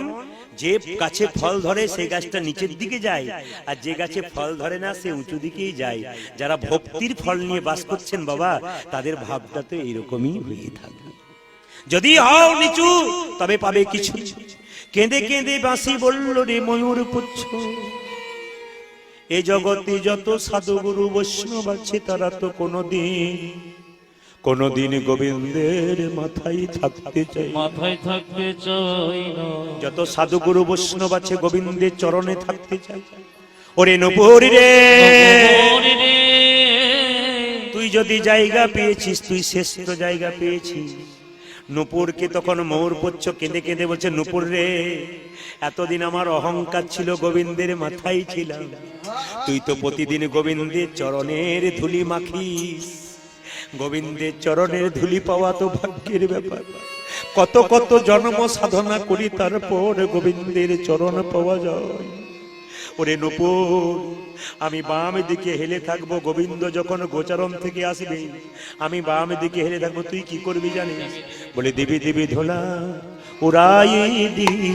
আপনার ছেলের জন্য টাকা পয়সা গাড়ি বাড়ি সবকিছু করে গেলেন, মৃত্যুর আগে মনে মনে ভাবলেন যাক আমি অনেক কিছু করে গেলাম, কিন্তু ভেবে যাবেন যে টাকাটা আপনি রেখে গেলেন, যে গাড়ি বাড়ি রেখে গেলেন, ওই টাকাটা কোন জায়গায় ব্যবহার করবে ছেলেটা, ওইটাকে তৈরি করে দিয়ে যাবে। আপনি তো চলে গেলেন, মদ খেয়ে আপনার ছেলে রাস্তায় পড়ে থাকবে, ওই টাকাটা নিয়ে ওটা দেখুন। আপনি তো অহংকারে মত্ত হয়ে লোকের সামনে বলতে লাগলেন আমার প্রচুর টাকা, আমি কাউকে কেয়ার করি না, ডোন্ট কেয়ার। একজনকে কেয়ার করতে হবে, নইলে ঠকবেন আপনি। ও জিতে যতক্ষণ আবার নিতে ততক্ষণ, দেবে তো ছপ্পর ভরে, আর যখন কেড়ে নেবে না তখন বুঝবে যে কি জিনিস করেছে তুমি। ওই জন্য সাবধান থাকবেন। হরে কৃষ্ণ। যদি ভেতরে অহংকারের আবরণ চলে এসেছে, গোবিন্দের মন্দিরে বারবার প্রণাম করুন, মানুষকে সম্মান দিতে থাকুন, দেখুন ঈশ্বরের কৃপা পাবেন। মানুষ মরে যাবার পর সে স্বর্গে গেল কি নরকে গেল, তার মৃত্যুর পর তাকে দেখে আপনি বুঝবেন। কি করে বুঝবেন? একজন যখন মারা যায়, মায়েরা দেখতে যান না, দেখে এসে বলেন বাবা এমন দেখলাম গো, 4 দিন ঘুম হলো না। একজন বলল কি দেখলি? ও মা, বিভৎস মুখটা দেখলাম, ঘুমই হলো না, মুখটা বিকৃত হয়ে গেছে। জানবেন ইনি নরকে গেছেন। ওই জন্য এই সংসারে যারা প্রচন্ড অহংকার করবেন তাদের মৃত্যুর সময় মুখটা বিভৎস হয়ে যাবে, লোকে ভয় খেয়ে কাছে যাবে না, নাকে কাপড় চাপা দিয়ে ভয়ে পালিয়ে যাবে। এই জন্য যদি কেউ ভক্তি করতে পারেন, ভগবানের নাম করতে পারেন, মৃত্যুর পর দেখবেন আপনি ঘুমাবেন, লোকে দেখে বলবে মাগো যেন মরে নাই, একবারে ঘুমাচ্ছে, জানবেন ইনি স্বর্গে যাচ্ছে। এই জন্য জন্ম হোক যথা তথা, কর্মটা যেন ভালো হয়। কাজী নজরুল মুসলমানের ছেলে ছিল, চায়ের দোকানে কাজ করেছিল, তারপর এমন একটা কর্ম করো যার ছবিটা প্রত্যেকটি বাড়ির দরজার দেওয়ালে টাঙানো আছে। কেন? তিনি কর্মটা ভালো করেছেন। এই জন্য মানুষ কুলে জন্ম নিয়ে আপনি যখন এসেছিলেন খালি হাতে, আবার যাবেন খালি হাতে। কি নিয়ে এসেছিলেন, কি নিয়ে যাবেন? যাবার ফাঁকে অহংকারটা আপনার রয়ে যাবে। আর যিনি অহংকার ব্যক্তি তিনি মনে মনে ভাবেন আমি খুব অহংকারী, লোককে কেয়ার করি না, কিন্তু তোমাকে যে 1000 জন কেয়ার করে না ওটা তুমি নিজেই বুঝতে পারো না। এই জন্য নিজে মনে করো না যে আমি অহংকারী ব্যক্তি, তোমাকে কেউ এখনকার মানুষ কেউ কারো অহংকার দেখতে পছন্দ করে না, কারণ সবার আছে, আপনার কোনো চিন্তা নেই, থাকলেও কোনো দুঃখ নেই। আপনার আছে, কেউ কেড়ে নেবে না, কেউ আপনার কাছ থেকে নিয়েও নেবে না, আপনার থাকবে আপনার। কিন্তু মানুষকে ভালোবাসতে শিখুন, দেখুন আপনার ঠিক আছে। মৃত্যু সময় দেখবেন যখন আপনি গ্রাম থেকে যাবেন, তখন যদি কেউ বলে আহ লোকটা খুব ভালো ছিল গো, জানবেন ইনি যাচ্ছেন স্বর্গে।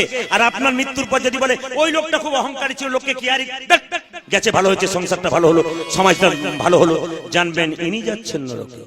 আপনি অহংকারী ব্যক্তি হলে যখনই গ্রাম থেকে যাবেন না, বলো হরি হরি বল বলবে, লোকে ছি ছি করবে। এই লোকটা খুব অহংকার ছিল, বেটা গেল ভালো হলো, জানবেন ইনি নরকে যাচ্ছে। আর আপনার মৃত্যুর পর যদি বলে আহ লোকটা খুব ভালো ছিল গো, কৃষ্ণ ভক্ত ছিল, মানুষকে সম্মান করত, জানবেন ইনি যাচ্ছেন স্বর্গে। আজকে এই কীর্তন জগতে আসার পর থেকে, ইউটিউব বেরোনোর পর যত পুলিশ অফিসার আছে পশ্চিম বাংলার যত জায়গাতে আছে, আমরা গান করতে যাই রাস্তাঘাটে, পুলিশ অফিসারকে জিজ্ঞেস করি রাত্রিবেলায় কোন পথে যাব, ওনারা বলে এই তো আপনার কিছুক্ষণ আগে গান শুনছিলাম, দেখি একটু ছবি নিয়ে নি। তার মানে কি, মানুষের ভালোবাসা, মানুষ ঢুকেছে মানুষের ভেতরে, এই জিনিসটা আমরা চাই যেন হিন্দু সনাতন ধর্ম বেঁচে থাকে। অন্যান্য ধর্মগুলো যেমন এগিয়ে যাচ্ছে, আমাদের ধর্ম পিছিয়ে যাচ্ছে। ওই জন্য প্রত্যেকটি হিন্দু সনাতন ধর্মাবলম্বীর কাছে একটা নিবেদন রইল, নিজের অহংকারে বসে, টাকার বসে, গাড়ির বসে, বাড়ির বসে হিন্দু সনাতন ধর্মকে নষ্ট করবেন না, নইলে আপনাকে ঠকতে হবে। আপনার পরিবারের মানুষ কোনদিন কৃষ্ণ নাম করতে পারবে না। আমি আগেই বললাম, আপনি কি দিয়ে গেলেন, কি শিখিয়ে গেলেন, আপনি যেমন শেখাবেন। আরে বাবা, তেতো গাছে তো তেতো ফলই হবে, মিষ্টি ফল কোনোদিন হবে না। ওই জন্য আপনি যদি তেতো মানুষ হন, তবে আপনার তো বাচ্চা তেতো হবে। আর আপনি যদি মিষ্টি মানুষ হন, আপনি তো মিষ্টি বাচ্চা দান করবেন, সমাজ সংসারে কাজে লেগে যাবে। এই যে নিবেদন আপনাদের সামনে, এখানে অনেকে মহাপুরুষ মহাজন কৃষ্ণ ভক্ত মানুষ, সাধুগুরু বৈষ্ণব বসে আছেন, যে যেখানে আছেন, মায়েদেরকে বলি সস্তা নাম করবেন না, দামি নাম করবেন। দামি নামটা কি একটু বুঝিয়ে দিই। দামি নাম হচ্ছে হরে কৃষ্ণ কৃষ্ণ কৃষ্ণ হরে হরে, হরে রাম রাম রাম হরে হরে। কোন হিন্দু লোক এই 16 নাম 32 অক্ষর বলতে না পারলে ওকে হিন্দু বলে পরিচয় দেওয়া উচিত নয়। এটা সকালবেলা একবার ঘুম থেকে উঠে, দুপুরবেলা একবার, সন্ধ্যাবেলা একবার, 3 বার বলে দিলে আপনার মুক্তি হয়ে যাবে। বেশি কিছু কলিজীবের দরকার নেই। এটা হচ্ছে দামি নাম। প্রশ্ন করবেন তাহলে সস্তা নাম কি? অপরাধ নেবেন না। অনেকে বলে কালী নাম করো উদ্ধার হয়ে যাবে, দুর্গা নাম করো উদ্ধার হয়ে যাবে, সরস্বতীর নাম করো উদ্ধার। না না, সব দেবতার পুজো করবেন। কিন্তু বাবা, আপনার বাড়িতে অনুষ্ঠান হচ্ছে, কাউকে নিমন্ত্রণ করতে গেছেন, কারো বাড়িতে যদি বাবা বেঁচে থাকে, বাবাকে নিমন্ত্রণ পত্র দিলে ছেলে বৌমাকে নতুন করে নিমন্ত্রণ পত্র দিতে হয় না। কেন? বাবাকে নিমন্ত্রণ পত্র দিলে নিমন্ত্রণ পত্র আপনি ছেলে বৌমার কাছে পৌঁছে যায়। ঠিক সেই রকম গোবিন্দ চরণে প্রণাম দিলে অন্য দেবদেবকে প্রণাম দেবার দরকার নাই, আপনি দেবদেবীর চরণে প্রণাম। তাহলে মায়েরা প্রশ্ন করবেন, বৃহস্পতিবার দিন আমরা আপনার লক্ষ্মী পুজো কিবার করেন? সোমবার। দেখুন 2-4 জন কি ভক্তি ভরে বলছে, মানে আপনি কি আর ভুল বলবেন? যেই না বলেছি সোমবার, তখন হ্যাঁ হ্যাঁ কি। আচ্ছা মায়েরা, আপনারা বৃহস্পতিবার দিন লক্ষ্মী পুজো করেন তো, তাহলে আপনারা বলবেন লক্ষ্মী পুজো করবো না। আরে বাবা করবেন। যখনই ব্রাহ্মণ আপনাকে পুজো করাচ্ছে, তখন কি বলছে? শ্রী বিষ্ণু শ্রী বিষ্ণু শ্রী বিষ্ণু। একবার বলছে শ্রী লক্ষ্মী শ্রী লক্ষ্মী। যে কোনো দেবতাকে পুজো করো না কেন, আগে বিষ্ণুকে পুজো করানো হয়। এই জন্য সস্তা নাম করবেন না, দামি নাম করবেন। সস্তার অবস্থা খারাপ, কম দামে কিনে মোজা, বাড়ি ফিরে গেল সোজা, কিছুতে ঢোকে না হাতে, তাই শেষে পস্তানা। ওই জন্য কম দামের নাম করবেন না। কম দামের নাম করলে কি হয়? আমি একবার ট্রেনে গান করতে যাচ্ছিলাম, আমার সামনে একজন কোটিপতি লোক বসে আছে, পেপার পড়ছে, আমি তাকে চিনি। তো দেখছি একজন ফেরিওয়ালা পাখা বিক্রি করছে। দাদা, এই ডান হাতে যে পাখা আছে এটার 15 টাকা দাম, আর বাঁ হাতে যে পাখা আছে ওটার 5 টাকা দাম। তবে শুনে রাখুন, এই 15 টাকার পাখাটাও 6 মাস যাবে, আর 5 টাকার পাখাটাও 6 মাস যাবে। যেটা ইচ্ছা কিনে নিন। আপনার কোনটা নেবেন? যাবে। বলছে সস্তা পাখা কিনেছেন, ব্যবহার করা জানতে চাই। বলে কিরকম ব্যবহার? সস্তা পাখা ব্যবহার করবেন, ব্যবহার করার নিয়ম আছে। বলে কিরকম নিয়ম? তখন ফেরিওয়ালা বলছে পাখাটা ধরবেন, মাথাটা ঘুরবেন, পাখা ঘুরবেন, তাহলে পাখা আপনার চিরকাল থেকে যাবে। এই জন্য নিজে আপনাদের কাছে নিবেদন রইল, মায়েরা সস্তা নাম করবেন না, দামি নাম করবেন। মহামন্ত্র নাম ভগবান শ্রীকৃষ্ণের নাম। পণ্ডিত কি বললেন? আশ্রয় লইয়া ভজে তারে কৃষ্ণ নাহি তেজে, বাকি সবে মরে অকার। বাবা, প্রত্যেকটা জীবের একটা আশ্রয়ের দরকার আছে। এই যে আপনারা কীর্তন শুনতে এসছেন, এখন কুয়াশা পড়ছে, যারা প্যান্ডেলের নিচে আছে ভিজবেন না, যারা বাইরে আছেন তারা ভিজবেন। প্রচন্ড বৃষ্টি এলে ছাতা নিয়ে যায়, সে ভেজে, কিন্তু কম ভেজে। যে ছাতা নেয় না সে তো ভিজেই যায়। ধর্ম হলো ছাতা। আপনি ছাতা নামক ধর্মকে ধরে থাকুন, আপনার ব্যথা দুঃখ যন্ত্রণা আসবে, কিন্তু কম আসবে। ছাতা ছাড়া হলে, ধর্ম ছাড়া হলে আপনাকে নিতাই গৌর হরিবোল হয়ে যেতে হবে। এই জন্য যখনই আপনি ভগবানের নাম করবেন, ভগবান দু চারটা ধাক্কা আপনাকে দেবে, এতে ভয় খেয়ে যাবেন না। ভয় খেয়ে গেলে নিতাই কেন বলুন তো? সোনা দোকানে বিক্রি করবেন, স্বর্ণকার পরীক্ষা করে দেখবে এর মধ্যে খাদ আছে না সোনা আছে। আপনি ভক্তি সোনা ভগবানকে দেবেন, ভগবান তো পরীক্ষা করে দেখবেই একবার এর মধ্যে পাকা আছে না কাঁচা আছে।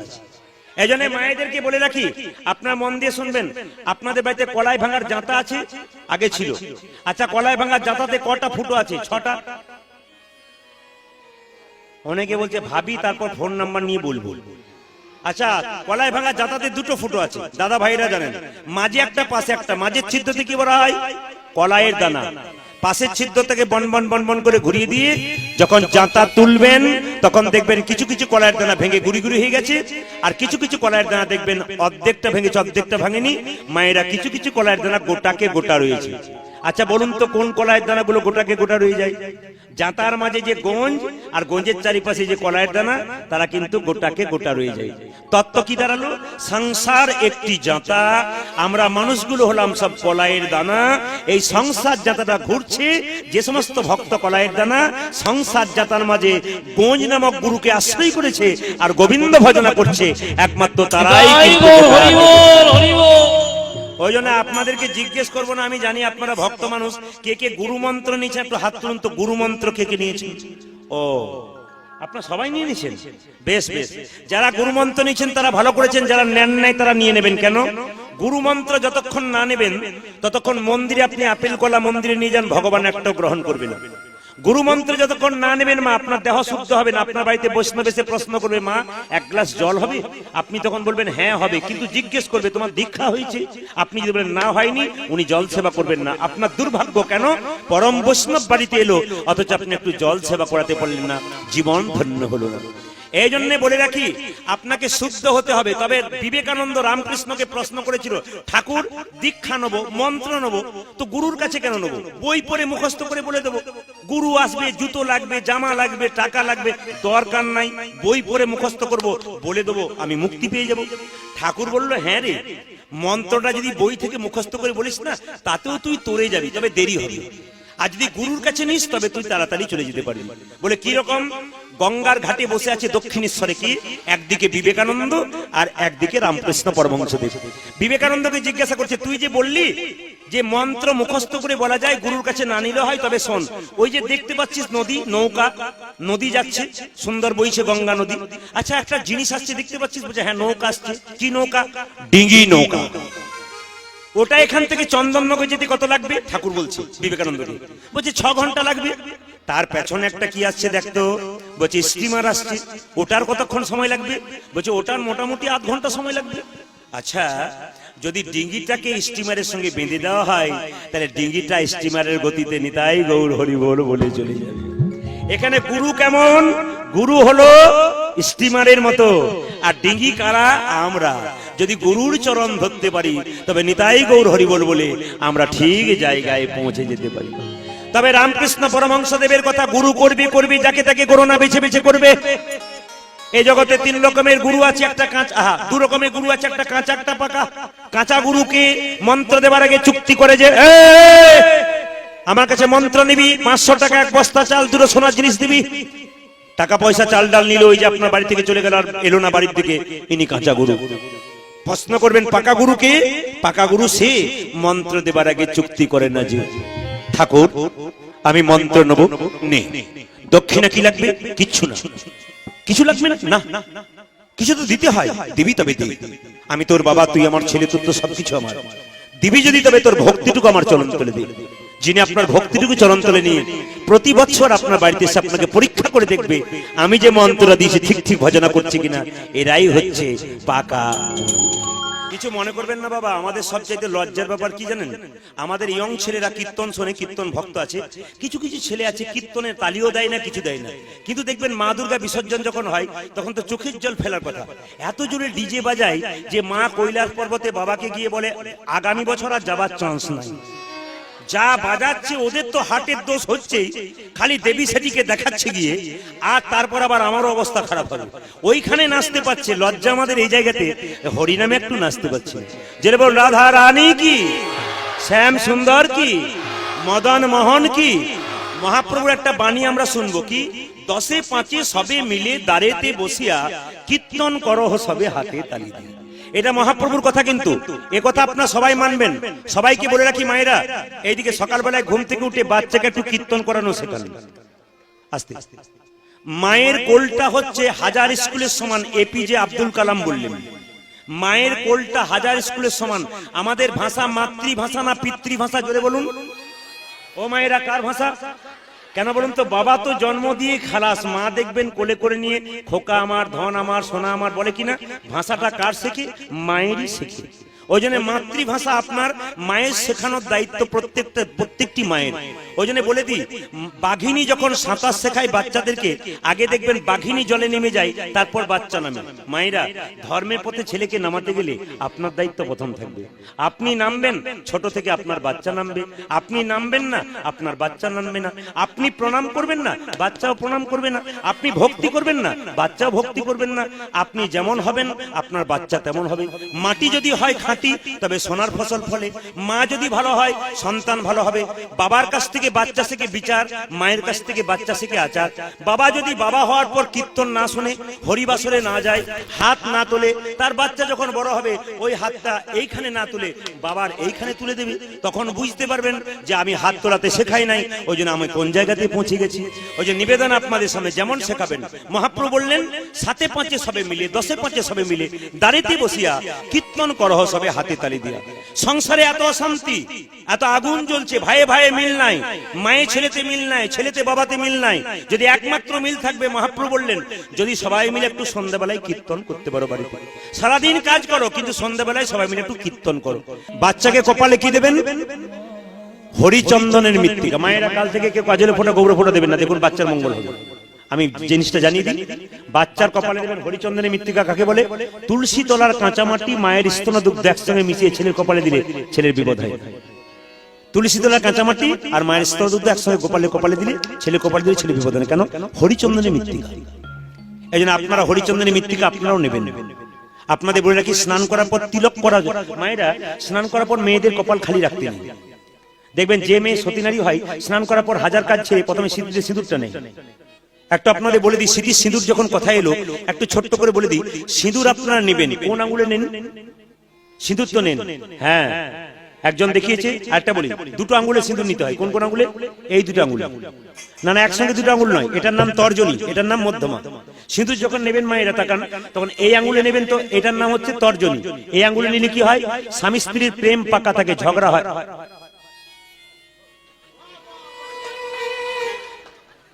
আপনাদের এখানে আর কিন্তু স্বামী স্ত্রীতে কোনোদিন ঝগড়া হবে না, এই আঙুলে সিঁদুর নেন। আসলে এরা বলছে আমাদের তো ঝগড়া হয় না। দাদারা বলছে একবার ঘর চলুন, তাহলে বুঝবেন। আপনি একদিনে কি বুঝবেন? আপনারা বুঝছেন আর ইনি বুঝছেন। ইনার যে কি হয় ইনি বুঝছেন। এই যে তাকান মায়েরা, স্বামী স্ত্রীতে ঝগড়া হবে না, আপনাদের দুটো একটি মন্ত্র শিখিয়ে দেবো। বলবো না বাদ দিয়ে দেবো? মায়েরা বলছেন বলুন বলুন, ওই জন্য তো কীর্তন শুনতে আসা, রাজ্যকে বসে আছি কেন? স্বামী স্ত্রীতে ঝগড়া হবে না কোনোদিন। শাস্ত্র কি বললো? দুটো কাজ একসঙ্গে করবেন মা। কি? এই দিকে তাকান, দুটো কাজ একসঙ্গে, একটা ভজন, একটি ভজন। একটি ভজন, একটি ভজন। তার মানে কি? স্বামী যদি বেলা 3টে আসে, 3টের সময় ওনাকে দিয়ে তারপর সেবা করবেন, তবে আপনার পাক্কা প্রেম থাকবে। আর যদি মনে করেন এই বিউটি পার্লার থেকে গেলাম, ডিজাইন ভালো আছে, দরকার নাই, আমি আগে খেয়ে নেবো, তাহলে ঝগড়া হওয়ার চান্স আছে। আর কি? সন্ধ্যাবেলাতে একসঙ্গে বসে যদি গোবিন্দের মন্দিরে বা তুলসী মন্দিরে একটু ভজন করতে পারেন, ভজন আর ভজন যদি এক হয়, বিবাদ সেখানে থাকে না বাবা। একটা একটা করে জিনিসগুলো ধরবেন। আপনার সিঁদুর নেবেন, কিন্তু এই আঙ্গুলে নেবেন কেন? এই আঙ্গুলে নেবেন এই জন্য স্বামী স্ত্রীর মধ্যে প্রেম পাক্কা থাকে, নিয়ে দেখবেন, প্র্যাকটিক্যাল নইলে বুঝবেন। আর এই আঙ্গুলে নেবেন কেন? স্বামীর আয়ু লম্বা হবে। সিঁদুরের কৌটো থেকে সিঁদুর নেবেন, কেউ চিরুনি নিয়ে নেবেন না, ডিজাইন করে বারবার নেবেন না। একবার টেনে নেবেন আর দ্বিতীয়বার টানতে পাবেন না, তবে সিঁদুর নেওয়া সার্থকতা, নইলে বেকার। একবার সিঁদুর টেনে নিতে হয়। দাদা ভাইয়েরা জেনে নিন, যারা ডবল আসতে পারেননি, সিঙ্গেল এসছেন, তারা ঘরে গিয়ে বোঝাতে পারবেন যে সিঁদুরটা কোনখানে নিতে হয়। ও অবশ্য প্রথমে বিশ্বাস করো, রাখো তোমার কীর্তন, মাথা খারাপ হয়েছে তো। লক্ষ্য করুন মায়েরা, এটা শাস্ত্র বললো আঙ্গুলটা এখানে দেবেন, একবারে টানবেন, দ্বিতীয়বার দেবেন না। এই আঙ্গুলে দেবেন, কি হবে? স্বামীর আয়ু বাড়বে। তবে যে কৌটো থেকে আপনি সিঁদুর নিচ্ছেন, সেই কৌটো থেকে কোনো মেয়ে যদি বলে একটু সিঁদুর দে না, আমার শেষ হয়ে গেছে, আপনি ও কৌটো থেকে দেবেন না, নতুন কৌটো দেবেন ওকে, কিন্তু ওই কৌটো দেবেন না। কেন? সিঁদুরের ভাগ কাউকে দিতে নেই। সিঁদুর স্মৃতিতে নেন কেন? আস্তে সিঁদুর স্মৃতিতে নেন কেন? স্বামীর অমঙ্গলের জন্য। এরা ভাবছে যা কোনদিন শুনি নাই, কি ব্যাপার চলছে। তবে আপনারা যেভাবে আজকে বসেছেন ঠেসে, তাতে আমার আজকে ইচ্ছা জেগেছে আজ 3টে পর্যন্ত কীর্তন গাইবো, তবে ছাড়ব। রাজি আছেন? না না, হাত তালি দিলে হবে না। 3টে মানে আমি ভোর 3টে বলি না, 3 ঘন্টার কথা বলেছি। আর ঘড়ির দিকে তাকিয়ে দিন, ও কাভার হয়ে গেছে। ওই জন্য আপনাদের কাছে নিবেদন রইল, হ্যাঁ হ্যাঁ 3 ঘন্টার রিল বটে, কিন্তু আপনারা যেভাবে বসেছেন, কালকে হুগলিতে ছিলাম, বললাম 3 ঘন্টা করবো, ওরা বলে না 5 ঘন্টা, মানে সন্ধ্যে থেকে সকাল হয়ে গেলে অসুবিধা নেই। আপনাদেরকে না সেইভাবে, আমি কালকে যেখানে কীর্তন করছিলাম, যখন রাত্রিবেলায় শুয়ে থাকলাম, তখন কে যেন স্বপ্নে বললো, প্রদীপ তুই কালকে কাটনার গান শুনতে যাবি, ওখানকার দাদা ভাইদেরকে মায়েদেরকে 11টার মধ্যে সবার ব্যবস্থা করে দিবি। ওই জন্য স্বপ্নটা সার্থক করতে হবে বলে আমাকে তাড়াতাড়ি করতে হচ্ছে আর কি। আপনার প্রেম সে বলুন, রাধা রানী কি, শ্যাম সুন্দর কি। মায়েরা, সিঁদুর নিয়েছিল কে? সীতা। সিঁদুর নিয়েছিল কে? সীতা। কেমন ভাবে নিচ্ছে দেখুন, আমার দিকে তাকান। এইরকম করে সিঁদুরটা নিয়েছে, স্মৃতির সিঁদুরটা নিচ্ছে, এই আঙ্গুলে একদিন, এই আঙ্গুলে একদিন, আয়নাটাকে ধরেছে এরকম করে, আর সিঁদুর নিচ্ছে। রাম ভক্ত হনুমান পেছন থেকে বলল, মা ওটা তুমি কি নিচ্ছ? সঙ্গে সঙ্গে সঙ্গে সঙ্গে সীতা বলল, সিঁদুর নেবার সময় পিছু ডাকতে নাই। আপনি যখন সিঁদুর নেবেন, কেউ যেন পিছু না ডাকে। যদি পিছু ডেকে দেয়, আবার সিঁদুর নেবেন। সৎ কাজ করতে গেলে, শুভ কাজ করতে গেলে পিছু ডাকতে নেই, ডাকলে খারাপ হয়। হনুমান তুই পিছু ডাকবি না, নেওয়া হোক, তারপর জিজ্ঞেস করবি। হনুমান জিজ্ঞাসা করছে, মা স্মৃতিতে সিঁদুর নিচ্ছ কি জন্যে? সীতা বলল, ওরে হনুমান, স্মৃতিতে সিঁদুর নিচ্ছি কেন? স্বামীর মঙ্গলের জন্যে, মানে রামচন্দ্রের মঙ্গলের জন্য। সঙ্গে সঙ্গে সঙ্গে সঙ্গে সঙ্গে সঙ্গে সঙ্গে সঙ্গে পেছন থেকে হনুমান প্রশ্ন করলো, মা স্মৃতিতে লম্বা সিঁদুর নিলে কি হয়? আপনারা যারা লম্বা নিচ্ছেন তারা শুনুন। বলছে, স্মৃতিতে যে মেয়ে, এটা সীতার কথা, স্মৃতিতে যে মেয়ে লম্বা সিঁদুর নেয়, তার স্বামী আয়ু লম্বা হয়। হঠাৎ করে হনুমান প্রশ্ন করলো, মা স্মৃতিতে খাটো সিঁদুর নিলে কি হয়? তখন সীতা বলে উঠলো, এ জগতে যে মেয়ে, বলবো না, বাদ দিয়ে, ঝগড়া হবার চান্স হবে, মুশকিল হয়ে যাবে। সারথিদা বলবো, কোথায় আছেন? মানে বলি, এই যে দেখান, স্মৃতিতে সিঁদুর খাটো নিলে কি হয়? যে যত খাটো নেবে তার স্বামী তো তাদের। বলো হরি, বলো হরি। আজকে রাত্রিতে ঝগড়া আরম্ভ হবে। ভাগ্যে প্রদীপদা এসেছিল, নইলে জানতে পারতাম না ওটার মানে কি। আবার অনেকে দেখবেন সিঁদুর স্মৃতিতে নিচ্ছে না, সাইডে নিচ্ছে। যে যত সাইডে সিঁদুর নেবেন, তার সম্পর্ক সাইড হয়ে যাবে, চান্স আছে। এই জন্য সাইডে সিঁদুর কেউ নেবেন। এত সুন্দর স্মৃতি ভগবান দিল, ওইখানে না দিয়ে সাইডে নিচ্ছেন। সাইডে করে নেবেন, সাইড হয়ে যাবে আপনাদের কাছে।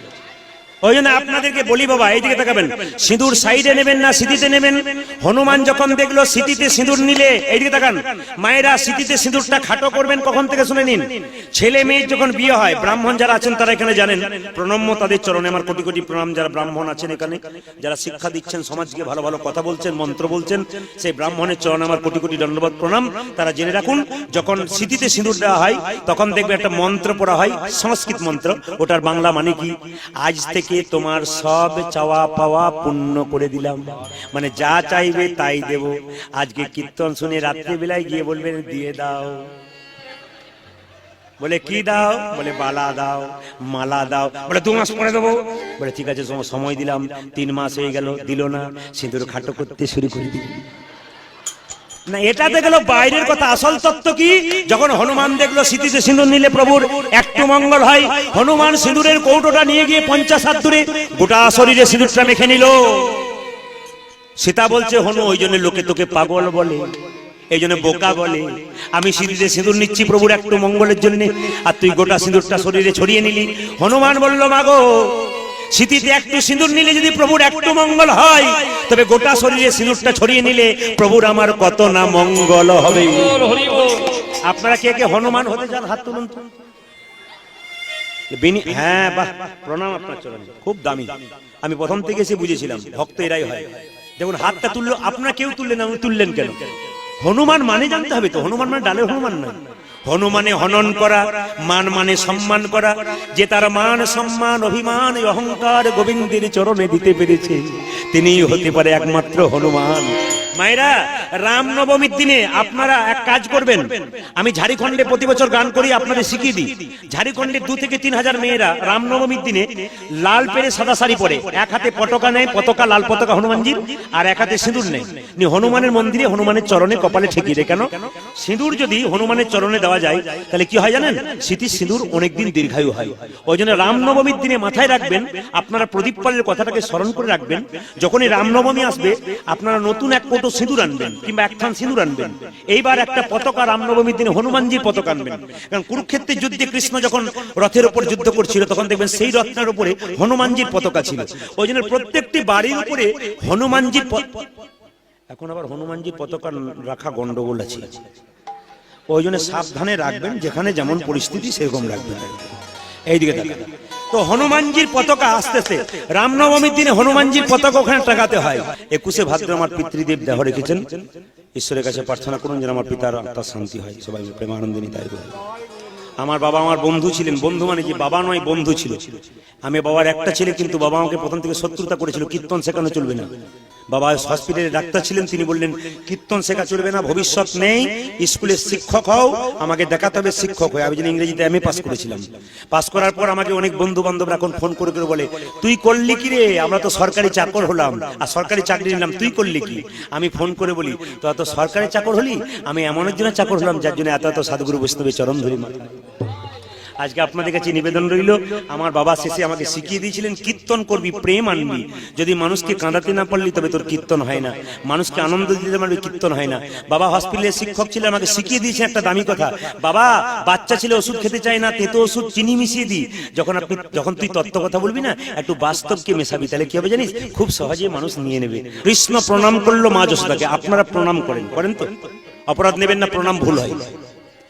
দিদি ভাইরা মায়েরা যারা আছেন, প্রণাম আপনাদের ভুল হয়, একটু শিখে নিন, এভাবে প্রণাম করবেন, আপনার লাভ আছে। যুক্তিগুলো দেখবেন, যুক্তি ছাড়া মুক্তি। দাদা ভাইরা আপনারা প্রণাম করেন, বলছে প্রণামটার নিয়ম হচ্ছে যে, প্রণাম হচ্ছে দেখবেন এখনকার ছেলেরা প্রণাম করে কেমন, স্কিন টাচ প্রণাম। আবার দেখবেন যখন প্রণাম করে পায়ে পা ঠেকে যায়, কোন ডিজাইনে, মানে কোন শাস্ত্রে কোন জায়গায় লেখা নেই, কিন্তু কি ডিজাইন বার করলো। আবার দেখবেন ওনাকে হাঁটুতে প্রণাম করে। এমন বাচ্চাদের তৈরি করছেন বাবা, ছেলে বলবে হাউ আর ইউ ড্যাড। যারা টাকা পয়সা নিয়ে অহংকার দেখাচ্ছেন, নিজেকে বড় লোক মনে করেছেন, ছেলেগুলোকে অহংকারী করছেন, তারা শিখে নেবেন। এক জায়গায় কীর্তন করতে গেলাম, এক দাদা বললেন, আমার মা খুব ভক্ত আপনার, ইউটিউবে দেখে, একবার চলুন মাকে দর্শন দিন, মা কীর্তন শুনতে যেতে পারবে না। তো বৃদ্ধা মায়ের মনোবাসনা পূর্ণ করার জন্য তাদের বাড়িতে গেলাম। দাদা বললেন চেয়ারে বসুন। দাদা কি করলেন, তাকান আমার দিকে। দাদা নিচে পাটাকে লম্বা করে বসেছে, আর আমি চেয়ারে বসে আছি, চা খাচ্ছি। ওর ক্লাস 9-এ পড়া ছেলেটা দৌড়াতে গিয়ে ওই বাবার পায়ে পাটা ঠেকিয়ে দিয়ে চলে গেল। যখন এই পাটা ঠেকিয়ে দিয়ে চলে গেল, তখন বাবাটা ছেলেটাকে বলছে, লজ্জা করে না? কীর্তনিয়া বসে আছে, আমার পায়ে পা ঠেকিয়ে দিলি, লজ্জা করে না? প্রণাম করতে হয় জানিস না? ছেলেটা বলছে, বাবা প্রণাম করবো না। বলে কেন? পরশু তারিখে আমার দাদুর পায়ে তোমার পাটা ঠিকলো, তখন প্রণাম করলে না, আমি প্রণাম করবো না। আপনারা যারা মনে করছেন টাকা আছে, বাড়ি আছে, গাড়ি আছে, তারা আমার আঙুলটা দেখে মনে রাখুন, আপনার বাচ্চা কিন্তু এরকম তৈরি হবে, সেদিন বুঝে নেবেন যে আপনি যেমন দেখাচ্ছেন আপনার সেরকম হবে। আপনাদের কাছে নিবেদন রইল, এই জায়গাটাকে আপনারা ধরবার চেষ্টা করবেন। প্রণামের নিয়ম হচ্ছে কেমন? প্রণামের নিয়ম হচ্ছে সাষ্টাঙ্গে। দাদা ভাইদের, বাবাদের, মায়েদের সাষ্টাঙ্গে প্রণাম না, কোনোদিন সাষ্টাঙ্গে প্রণাম করবেন না। ধরাদেবীর স্তন যখন থেকে কেটেছিল, তখন থেকে বক্ষ আর আপনারা মাটিতে দিতে পাবেন না, এটা নিয়ম। প্রণাম করার সময় কিন্তু আপনি বক্ষ মাটিতে দেবেন না, নিয়ম। আপনি অন্যভাবে প্রণাম করবেন। যখন দেবতার মন্দিরে প্রণাম করবেন, তখন আপনি ডান দিকে থেকে প্রণাম করবেন। যেমন আপনি মা দুর্গার মন্দিরে প্রণাম করছেন, কোনোদিন সোজা প্রণাম করবেন না। সোজা যদি হয় আপনার ভুল হচ্ছে, পরিষ্কার শাস্ত্র বলছে। ধরুন এইদিকে মা দুর্গা আছেন, সোজা প্রণাম করবেন না, সবসময় ডান দিকে প্রণাম করবেন। আপনি নিজেকে ডান দিকে রেখে প্রণাম করবেন, মাকে ডান দিকে রাখবেন, নিজেকে নিজের হাত থেকে ডান দিকে। আর কৃষ্ণের মন্দিরে প্রণাম করবেন, তখন বাঁ দিকে রেখে প্রণাম করবেন। আর সাধুগুরু বৈষ্ণবকে প্রণাম করবেন, তখন সম্মুখে রেখে প্রণাম করবেন। তবে বলে রাখি আপনাদেরকে, প্রণামটা আপনাদের উল্টো হয়। একটু বুঝিয়ে দিই, প্রণামটা আপনাদের উল্টো হয় কেন? প্রণাম শেখাই হয়নি। বলে কেমন শেখা হয়নি? শাস্ত্র কি বললো? এইদিকে তাকাবেন। আমাদের শরীরে 4টা জাতি আছে। কি কি? একটা ব্রাহ্মণ, একটা বৈশ্য, একটা শূদ্র, একটা ক্ষত্রিয়। তাহলে লক্ষ্য করুন, প্রথমে ব্রাহ্মণ, তারপর ক্ষত্রিয়, তারপর বৈশ্য, তারপর শূদ্র। আমার দিকে তাকাবেন, তাকালে বুঝতে পারবেন আমাদের কোন জায়গাটা ব্রাহ্মণ হওয়া উচিত শরীরে। বাহ, ভেরি গুড। কোন জায়গাটা ব্রাহ্মণ হওয়া উচিত? মা আমাদের শরীরে ব্রাহ্মণ হওয়া উচিত এইখান থেকে এই পর্যন্ত। কেন? ব্রাহ্মণ বেদ মন্ত্র পড়ে, তাই ব্রাহ্মণ এখান থেকে এতটা হওয়া উচিত। আর ক্ষত্রিয় কোনটা হবে? যারা যুদ্ধ বিগ্রহ করে, হাতের কাছে কিছু না থাকলে ক্ষত্রিয়, দেখে নেব, প্রতিহত করি। আর বৈশ্য মানে কি? মাল তোলা আর মাল ফেলা যার কাজ, ব্যবসা, লোড আর আনলোড। সকালবেলায় মাল তুললেন, বিকালবেলায় খালি। আবার রাত্রিবেলায় মাল তুলবেন, পরের দিন সকালবেলায় খালি। এটা কার কাজ? এটা বৈশ্যের কাজ। আর শূদ্রের কাজ কি? চল বললে চলবে, ওঠ বললে উঠবে। এই চল, এই ওঠ, এই বস। শূদ্রের কাজ পালকি চালাই যাবে, শূদ্রের কাজ। আমার প্রশ্ন আপনাদের কাছে, আপনাদের বাড়িতে আসতে, এদিকে তাকাবেন, এইখান থেকে যদি এতটা ব্রাহ্মণ হয়, আমি মাঝেরটা ছেড়ে দিলাম, আর পাটা হাঁটু থেকে পা পর্যন্ত যদি শূদ্র হয়, আপনারা উত্তর দেবেন, একবার জোরে উত্তর দেবেন, বাবারা দেবেন না মায়েরা দেবেন। যদি এইখান থেকে এই পর্যন্ত ব্রাহ্মণ হয় আর এই হাঁটু থেকে পা পর্যন্ত শূদ্র হয়, তাহলে ধরুন এখানে একজন 80 বছরের ব্রাহ্মণ বসে আছে, একজন 80 বছরের শূদ্র বসে আছে। আপনি কাকে প্রথমে প্রণাম করবেন? ব্রাহ্মণকে করবেন। তাহলে যদি আপনি ব্রাহ্মণকে প্রথম প্রণাম করবেন, শূদ্রকে পরে প্রণাম করবেন, তাহলে যখন কাউকে প্রণাম করেন, তাহলে মাথায় প্রণাম না করে পায়ে করেন।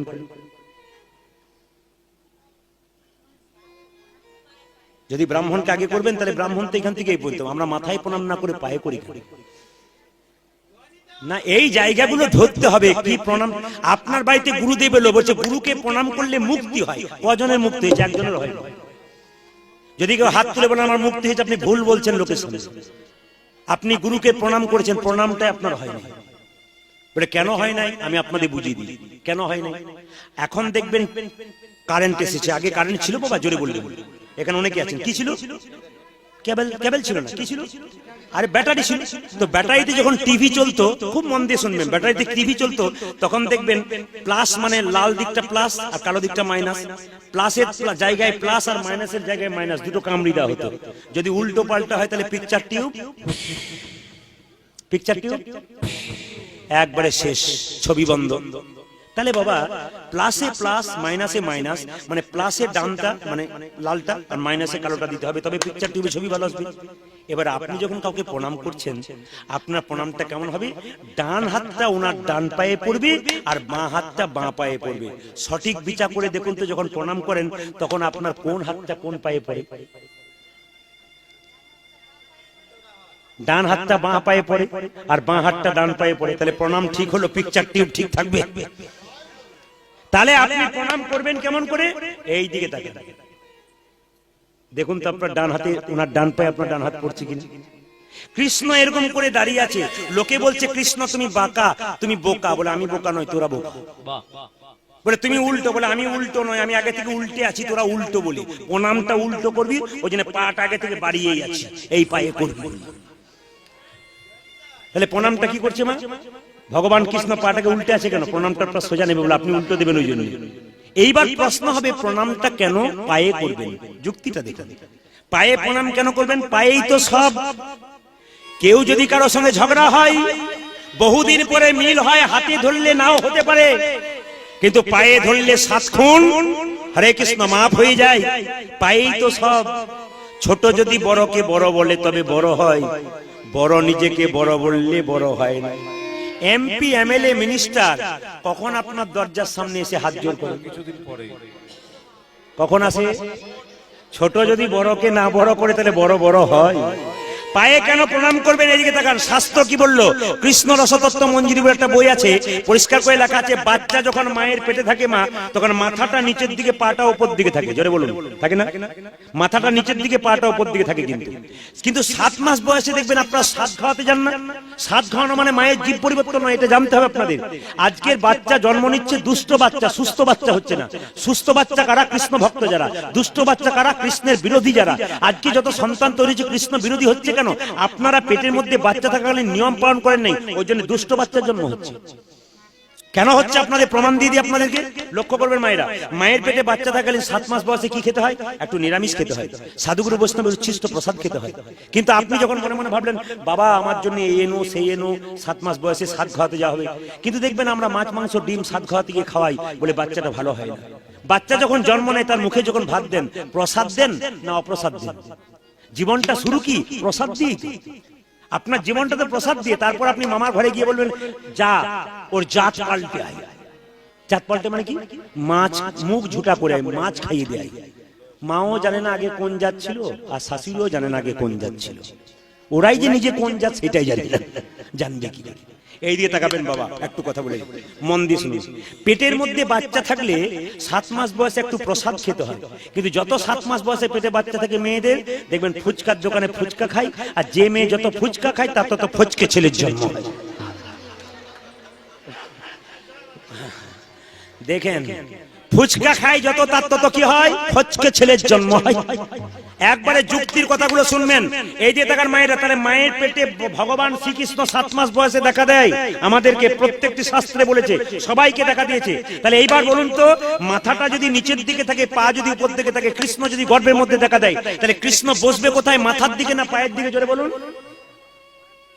অনেকে ভাবছে যে চুপ থাকাটাই বুদ্ধিমানের কাজ। ওনাকে পয়সা দিয়ে এনেছি, উনি বলবেন আমাদের কি বলার দরকার আছে। মাথাটা কোন দিকে থাকে? নিচের দিকে। পাটা কোন দিকে? নিচে বসতে পারবে, ওপর দিকে পায়ে বসে। আচ্ছা বলুন তোমার কৃষ্ণের বসার জায়গা কোথায়? পদ্মাসন। পদ্মের গায়ের রং কেমন? লাল। পদ্মের গায়ের রং লাল। ছেলে কালো হোক আর পরিষ্কার হোক, পায়ের রং কেমন? জোরে বলুন। ছেলে পরিষ্কার হয়, কালো, পায়ের রং কেমন? লাল। লাল বলে কৃষ্ণ পায়ে বসেছিল বলে হিম্মত দিয়ে বলেছে। যে ছেলে সারা বছর পড়াশোনা করে না সে পরীক্ষায় ফার্স্ট হতে পারে? জোরে বলুন। কোনদিন ভগবানকে ডাকলেন না, আজ বললেন ভগবান দেবো, ভগবান পাবেন। কাল সকাল থেকে একটা কাজ করবেন, সন্ধ্যে পর্যন্ত ভগবান পাবেন। কি? কাল সকাল থেকে সন্ধ্যে পর্যন্ত যে যে জলে ডুবে থাকবেন সেই ভগবান পাবেন। বলছে মাথা খারাপ, কীর্তন শুনছি, তোমার ভাগ্য বলা, এত বড় বাড়ি, টাকা পয়সা সব জলে দেবার জন্য। এই দিকে তাকান, এখানে তত্ত্ব কি বলেছি? একবারও বলি নাই নদীর জল, একবারও বলি নাই ইদারার জল, একবারও বলি নাই পুকুরের জল। কাল সকাল থেকে সন্ধ্যে পর্যন্ত যে যে নয়ন জলে ডুববে একমাত্র ভগবানকে সেই দেখতে পাবে। ভগবান বলল আমি মন্দিরে থাকি। যুক্তিগুলো দেখবেন, কীর্তন যুক্তি। আজকে বাচ্চা ছেলেগুলো কীর্তন শোনে কেন? এরা কীর্তনে ভক্ত ছিল না, আজকে এসেছে কেন? যুক্তি ছাড়া এদের মুক্তি নাই। আমি যখন কীর্তন প্রথম শিখেছিলাম, আমার গুরুদেব শক্তিপদ দাস বৈষ্ণবকে বলেছিলাম যুক্তি দিয়ে কীর্তন শিখবো। শিক্ষিত ছেলে আমি, আমাকে যুক্তি দেখিয়ে দিন। তিনি সুন্দর করে বলে দিলেন যে ভগবান মন্দিরে থাকে, হাত আছে কিন্তু নড়ে না, ওনার পা আছে কিন্তু চলে না, ওনার চোখ আছে কিন্তু দেখে না, ওনার মুখ আছে কিন্তু খায় না, ওনার পা আছে কিন্তু চলে না, কোমর আছে কিন্তু দোলে না। ভগবান বলল মন্দির হলো উপাসনার জায়গা, ওখানে বাসনা দূর হয়। ভগবান বলল আমার সৃষ্টির দিকে তাকিয়ে দেখ, আমি আছি। ছোট ছোট গাছ তার বড় বড় ফল। যুক্তিগুলো দেখবেন। ছোট ছোট গাছ তার বড় বড় ফল, আর বড় বড় গাছ তার ছোট ছোট ফল। একটা লতা গাছ, লাউ গাছ, কুমড়ো গাছ, চলুন একটা কুমড়ো গাছ, লতা গাছ, তার ফলের ওজন কত মা? 5 কেজি, 10 কেজি, 15 কেজি, 20 কেজি। কিন্তু একটা বট গাছ, বড় বড় গাছ, বড় বড় গাছ, তার ছোট ছোট ফল। আর লতা গাছ তার বড় বড় ফল, কুমড়ো ফলটা বড় কিন্তু বটের ফলটা ছোট। কেন বটের ফলটা ছোট হলো? ভগবান বলছে গ্রীষ্মকালে আমার ভক্তরা আমার গুণগান গাইতে গাইতে যখন বট গাছের নিচে বসবে, বটের ফল যদি এত বড় করে দিই চাপা পড়ার ভয়ে বসবে না, আমার নামও করবে না, তাই বটের ফলটা ছোট করে দিলাম। যুক্তি আছে কিনা? এই জন্য একটা রাখাল বালক, এই দিকে তাকান, একটা রাখাল বালক একদিন গাছের উপরে বসে আছে আর মনে মনে ভাবছে ভগবানের কোনো বিচার নাই, এইটুকু গাছ আর এইটুকু ফল। বলতে বলতে নাকি একটা ফল পড়ে গেছে, মনে মনে ভাবছে ভগবানের বিচার ঠিকই আছে, ফল বড় হলে নাক মুখ চোখ আমার সব ভেঙে যেত, ভাগ্যে ফলটা ছোট হলো। আপনাদের এই গ্রামে এসে আমি একটা আশীর্বাদ করে যাই, ভগবানের কাছে প্রার্থনা করে যাই, যারা বাইরে থেকে এসেছেন, যারা গ্রামের আছেন, প্রত্যেকটা পরিবারে একটা করে কৃষ্ণ ভক্ত সন্তান জন্ম হোক। আমি টাকা পয়সা চাইব না, একটি করে কৃষ্ণ ভক্ত সন্তান জন্ম হলে বাবা উদ্ধার হয়ে যাবে, মা উদ্ধার হয়ে যাবে। হিরণ্যকশিপুর মতো বাবা প্রত্যেক গ্রামে আছে যারা হরিনাম করে না, তাদের বাড়িতে যেন ভক্ত প্রহ্লাদের মতো একটা করে ছেলে জন্ম নেই, এটা আমি প্রার্থনা করে যাব। নিমাই সচিমাতাকে বলেছিল, মা তুমি আমায় ডাকলে কেন, পিণ্ডটা দিয়াই। নিমাই বলেছিল, মা পিণ্ড দিলে কি হয়? সঙ্গে সঙ্গে সচিমাতা বলেছিল, পিণ্ড দিলে 7 বংশোদ্ধার হয়। সঙ্গে সঙ্গে নিমাই বলেছিল, মা পিণ্ড দিলে 7 বংশোদ্ধার হয়। কোন বংশে কৃষ্ণ ভক্ত সন্তান হলে তার 7 বংশ নয়, তার 14 বংশোদ্ধার। এই জন্য আমি চাইবো আপনাদের বাড়িতে বাড়িতে কৃষ্ণ ভক্ত সন্তান জন্ম নিলে তার 14 বংশ উদ্ধার হয়ে যাবে। আসুন এবার বলি আপনাদেরকে একটা ছোট্ট কথা। হরিনাম যারা শুনছেন তারা ভালো করছেন, যারা শুনবেন না তারা বসে শুনুন। হরিনাম সবার ভালো লাগে না, কিন্তু শুনে রাখুন, বলছে প্রথমে যদি জ্বর হয় তাহলে তেতো জিনিস যে যা খাবেন তা তেতো লাগবে। ডাক্তার বললো বারবার মিছরি খা, দেখবি তেতো জীব মিষ্টি হয়ে যাবে। যাদের হরিনাম ভালো লাগে না বারবার শুনবেন, বারবার বলবেন, আস্তে আস্তে এমন এক জায়গায় পৌঁছাবেন হরিনাম হলেই আর ছাড়তে পারবেন না। এখানে এসে সবাই বসে যাবে। সবাই মিলে একটা বলুন আমার সঙ্গে, হরে কৃষ্ণ হরে কৃষ্ণ, জোরে কৃষ্ণ কৃষ্ণ হরে, একটু জোরে হরে রাম বা হরে রাম বা, আবার হরে কৃষ্ণ বা হরে কৃষ্ণ বাহ, বলে হরি। দাঁড়ান, এইরকম ছেলে যেন না জন্ম হয়। আমি আগে বাসে গান করতাম, আমার তখন গাড়ি ছিল না। কলেজে পড়াশোনা করতাম, এদেরকে বলতাম চলো তোমরা আগের বাসে চলো, ঝাড়খণ্ডে প্রচুর গান, চলো। এর আগে বাসে চলে যেত, একসঙ্গে যখন গান করে ফিরতাম, এক জায়গায় সিট পাইনি, প্রচন্ড ভিড়। জিজ্ঞেস করলাম, দাদা সিট হবে? বলছে হ্যাঁ হবে। তো এই কাকা বাবু ইনি কি করেছেন, আমার পাশে দাঁড়িয়েছেন খোলটাকে নিয়ে। সঙ্গে সঙ্গে একজন স্কুলের টিচার আমার সামনে দাঁড়িয়ে আছে। তো তিনি, তাকে আমি খুব ভালো চিনি, যখন এই গাড়িটা ব্রেক দিচ্ছে তখনই খোলটা তার গায়ে লাগছে। দাদা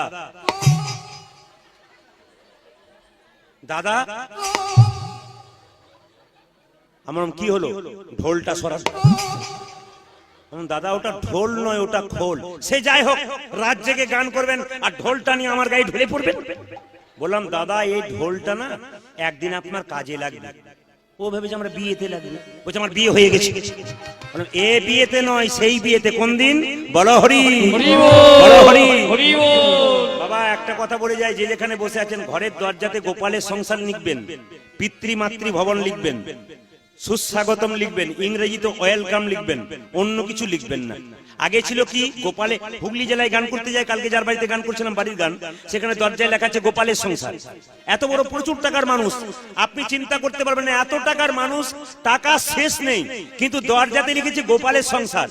যে লোকটার বিরাট বড় ব্যবসা আছে, প্রচুর টাকার মালিক, গলায় গামছা দিয়ে ভিখারিগুলোকে ধরে ধরে আনছে আর নিজের হাতে আপনার কি টাকা আছে? অহংকার দেখাচ্ছেন আপনি। উনি গলায় গামছা দিয়ে ভিখারিগুলোকে অন্ধ করে ধরে ধরে আনছে আর একে করে খাওয়াচ্ছে আর হাতগুলোকে ধুয়ে দিচ্ছে। বললাম, এত টাকার মালিক আপনি কি করছেন?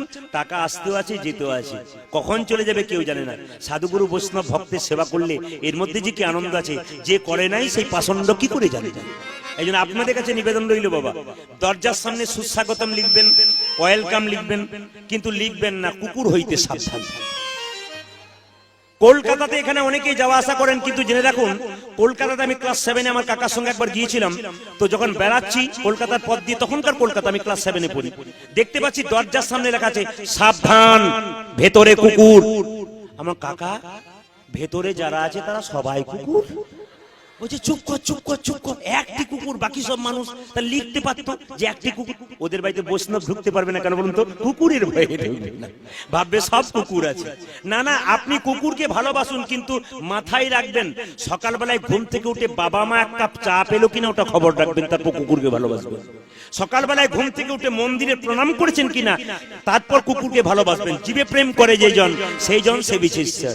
একবার প্রেম সে বলে নিন, এবার লাস্টবার হরে কৃষ্ণ হরে কৃষ্ণ কৃষ্ণ কৃষ্ণ হরে হরে, জোরে হরে রাম বা হরে,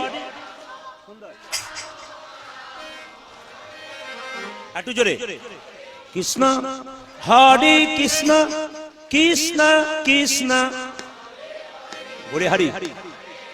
সুন্দর,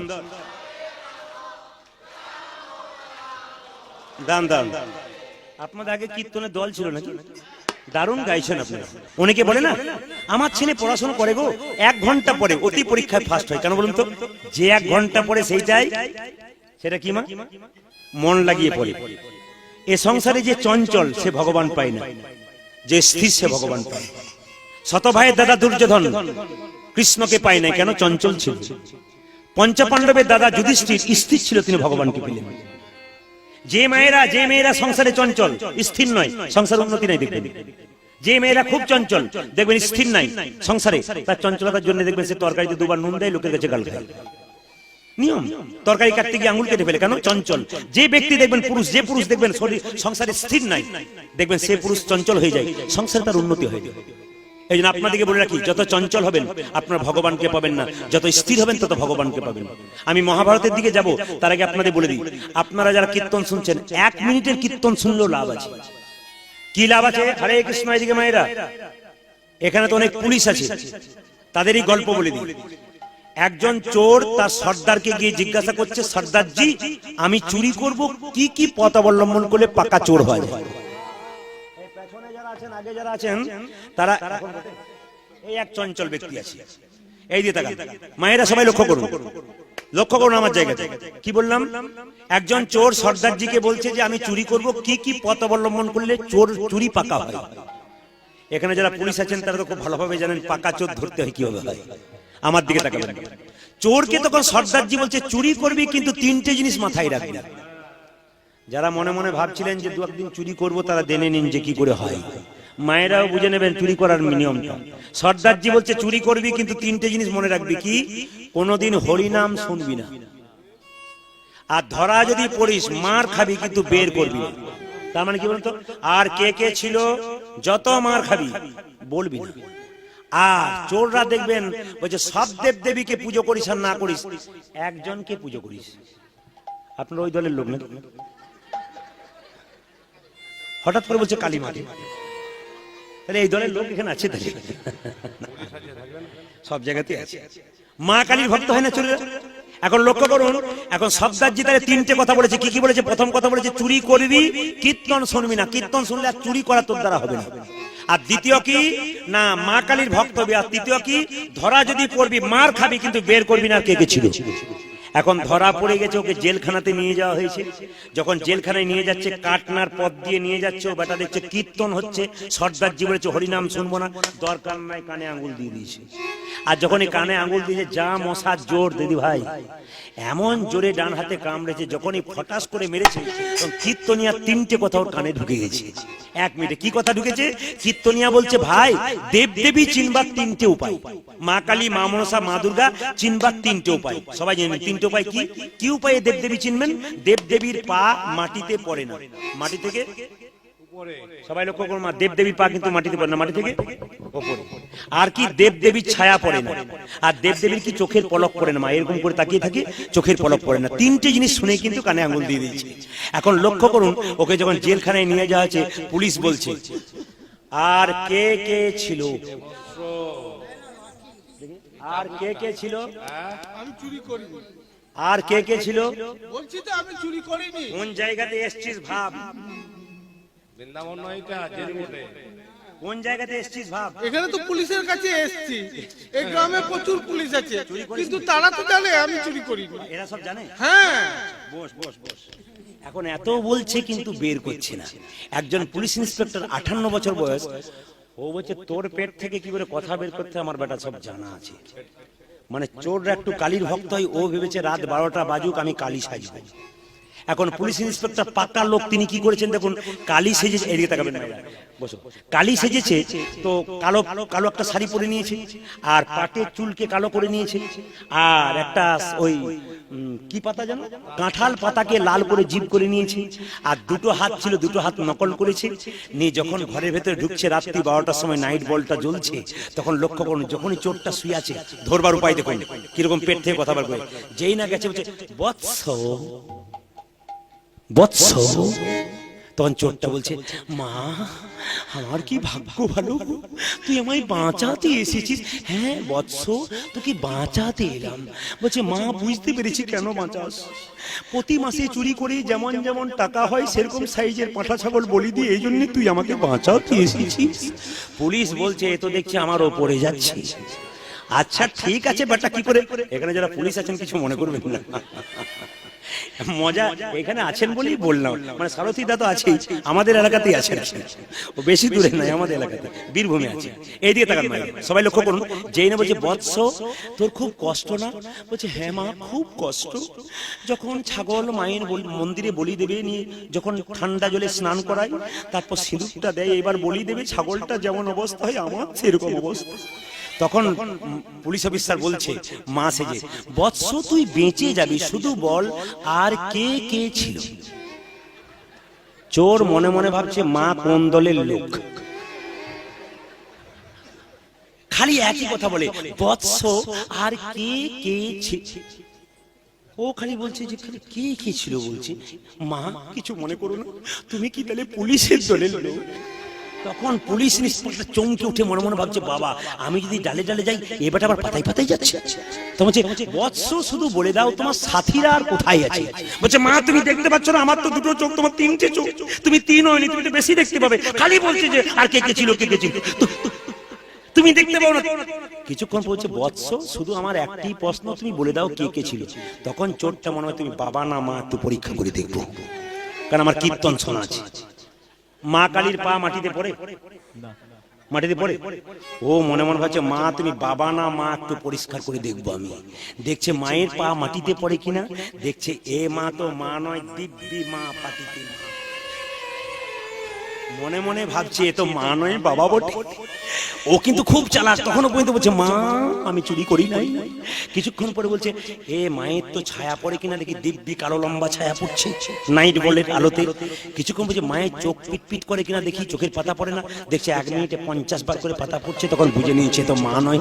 চিৎকার করছে, মা বিশ্বাস করো আমি চুরি করি নাই, আমি চুরি। ইন্সপেক্টর বেরিয়েছে, বললাম 100% গ্যারান্টি দিয়ে বলতে পারি বেটা চোর চুরি করে নাই। এত বললাম, মা কালী সাইলাম, তখন বুঝে নিলাম বেটা।